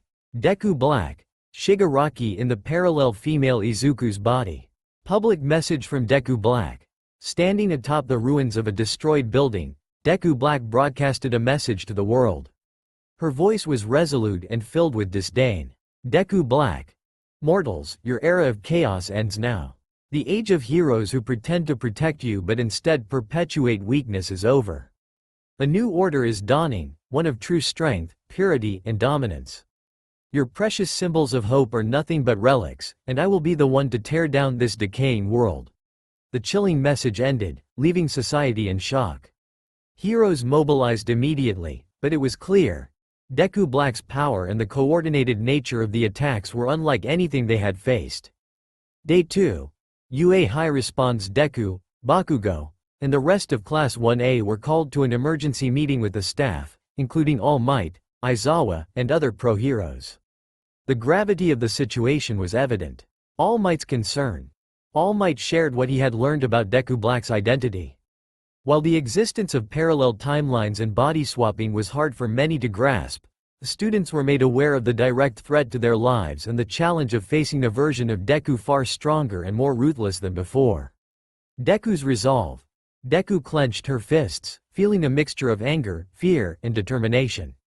Facing a twisted version of herself would be unlike any battle she had fought, but she vowed to stop Deku Black at any cost. UA. Heroes and pro-heroes across the nation mobilized to quell the chaos and confront Deku Black. The first clash took place in the ruins of a decimated city. Deku Black's power. Displaying mastery over the parallel Izuku's enhanced Super Saiyan forms and vampiric abilities, Deku Black easily overpowered most heroes. Her power was a terrifying combination of feral speed, destructive energy, and strategic cunning. Deku vs. Deku Black. Deku, accompanied by Bakugo, confronted Deku Black directly. The battle was fierce and personal. Deku's struggle. Despite her training and experience, Deku struggled against Deku Black's superior power and ruthlessness. Deku Black taunted her, highlighting how she had transcended all limits while the original Deku remained weak and uncertain. Bakugo's intervention. Bakugo joined the fight, refusing to let Deku face this challenge alone. His explosive power matched Deku Black's intensity, creating a devastating battle across the ruined cityscape. Retreat. Ultimately, the battle ended with Deku Black retreating after achieving her goal of instilling fear and doubt within the heroes. She left behind a chilling message: "Prepare yourselves, heroes. This is only the beginning." Days following. Rising tensions and preparations. Hero strategy meetings. UA and hero organizations across the globe held emergency strategy sessions to counter the threat of Deku Black. They understood that she would strike again, and with greater ferocity. Training intensifies. Deku, Bakugo, and their classmates pushed their training to the limits. Deku focused on unlocking the next stages of her Super Saiyan and vampiric forms, while Bakugo honed his skills to remain on par. Allies rally. Heroes from different nations, as well as supernatural allies familiar with Zamasu's machinations, began to rally in support. The stakes were higher than ever, and the threat of Deku Black demanded a united front. While the heroes scrambled to prepare, Deku Black continued to gather power. She delved deeper into the abilities of the parallel Izuku's body, unlocking forms and abilities that even Deku herself had yet to access. With Zamasu's guidance, she aimed to enact Operation Zero Mortals, plunging the world into a new era of darkness and domination. The battle lines were drawn, and the Deku Black arc promised to be one of the most intense and transformative battles in history, with Deku, Bakugo, and their allies standing as the final line of defense against an unstoppable force. The skies over the ruined city darkened as Deku and Deku Black stood facing each other atop a crumbling skyscraper. The wind whipped around them, carrying the echoes of chaos and battle in the distance. Flames flickered in the streets below, and the tension was palpable, as if the world itself held its breath. Deku Black's aura. With eyes gleaming a sinister red and a smirk of utter confidence, Deku Black radiated power. Her presence alone felt oppressive, combining Shigaraki's malevolent will with the strength and abilities of a parallel, enhanced female Izuku. Deku's resolve. Opposite her, Deku's green eyes burned with determination. She knew this battle was more than a clash of power. It was a fight to reclaim her identity, protect everything she cherished, and stop a dark reflection of what she could have become. The battle begins. Deku launched herself at Deku Black, using Super Vampire Deku form in combination with Super Saiyan to push her speed and strength to their peak. Their fists collided, sending shockwaves that shattered windows and rippled through the air. Deku's speed versus Deku Black's ruthlessness. Deku moved with incredible speed, her punches and kicks creating sonic booms, but Deku Black's combat instincts and vicious counterattacks forced Deku on the defensive. Deku Black twisted reality with her vampiric powers, summoning tendrils of dark energy and unleashing blasts that nearly overwhelmed Deku. Deku Black's taunts. Throughout the battle, Deku Black aimed to break Deku's spirit, taunting her with reminders of past failures and mocking her humanity. "You're nothing more than a weak copy. All this power, and you can't even protect yourself. But I am what you'll never be, complete." Deku's response. While the words stung, Deku steeled herself, remembering her training and the faith others placed in her. "I am more than you think I am," she roared, pushing past her limits. Rising stakes. Transformation unlocked as the battle raged on. Deku felt the need to tap deeper into her power. With an earth-shattering cry, she transformed into Dark Super Saiyan 2, merging the ferocity of her vampiric bloodline with her Saiyan strength. Her hair darkened and spiked upward, and her aura blazed crimson, shot through with tendrils of black lightning. Deku Black's reaction. For a brief moment, Deku Black faltered, surprised by Deku's new transformation. But it quickly turned to glee. "Finally, you're almost interesting," she sneered, unleashing her own heightened form, Dark Super Saiyan, infused with corrupted energy. The two clashed again, their power shaking the ground. Each blow sent shockwaves through the city. Deku channeled her fury and compassion, fighting not just for herself but for everyone who had suffered due to Shigaraki's twisted ambitions. Deku Black countered with relentless savagery, determined to prove herself superior. High-speed combat. The combatants blurred, appearing in multiple places at once as they moved faster than the human eye could track. Sparks flew with every strike, and the sheer force of their collisions carved craters into the earth. Deku's moment of insight. In a critical moment, Deku remembered All Might's teachings, to never fight alone and to use every ounce of her heart. She focused on using her newly awakened abilities with precision rather than sheer force. Her eyes glowed with intensity as she drew on her connections with her friends, her mother, and her mentors. Deku feigned exhaustion, baiting Deku Black into overextending. When Deku Black lunged with a devastating strike, Deku sidestepped, channeling all her energy into a focused attack. A combination of Dark Super Saiyan 2 strength and her vampiric abilities. Deku's fist connected with Deku Black's chest, unleashing a blinding surge of energy that cracked the ground and tore through the sky. For a moment, time seemed to stop as the shockwave of their clash spread outward. Aftermath. A temporary victory. Deku Black was sent hurtling across the battlefield, crashing into rubble with a deafening impact. Though gravely injured, she managed to rise, her eyes burning with hate. "This isn't over," she spat, before disappearing into a portal conjured by her dark magic. Deku, breathing heavily and trembling from the exertion, collapsed to one knee. The battle had ended, but the war was far from over. She knew Deku Black would return, stronger and more vengeful than before. For now, Deku had won a crucial battle, but the fight for her world, and her identity, had only just begun. After her crushing defeat at the hands of Deku, Deku Black was gravely weakened and forced to retreat. However, her attempt to escape proved futile as she re-emerged in the midst of an intensive search led by Endeavor and a coalition of pro-heroes. The number one hero had been tracking the chaos she left behind and was determined to put an end to her reign of terror.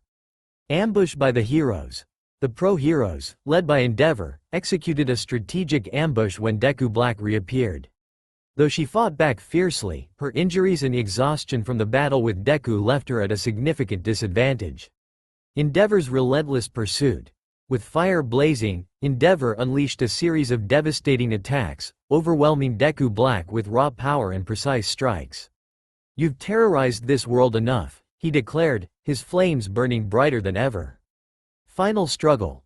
Deku Black, with eyes blazing red and filled with rage, made one last attempt to escape, summoning dark energy to strike down her pursuers. But Endeavor, alongside other heroes like Hawks and Best Jeanist, combined their might to suppress her power and finally restrain her. Deku Black was taken to Tartarus, the maximum security prison for the most dangerous villains. Her containment was uniquely reinforced, accounting for her powerful vampiric and Saiyan abilities, as well as any potential body-swapping threats posed by her connection with Zamasu. A grim warning.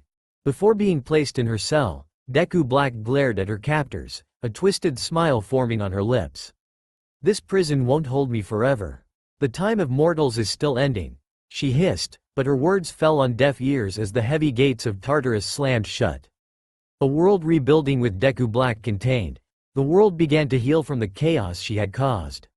Heroes doubled their efforts to rebuild what was destroyed, knowing that victory came at a steep cost. Deku reflects. Back at UA, Deku took time to reflect on the battle and what it meant to face a dark reflection of herself. She vowed to continue growing stronger, not just in power, but in heart and resolve, to ensure no one would suffer at the hands of villains like Deku Black ever again. Bakugo's support. Bakugo, having witnessed the immense struggle, approached Deku. "Don't get soft now, nerd. There's always another fight around the corner. We're just getting started." Though gruff, his words were a reminder that the journey wasn't over. That's all for my now. If you enjoy, then please like, share and do comments.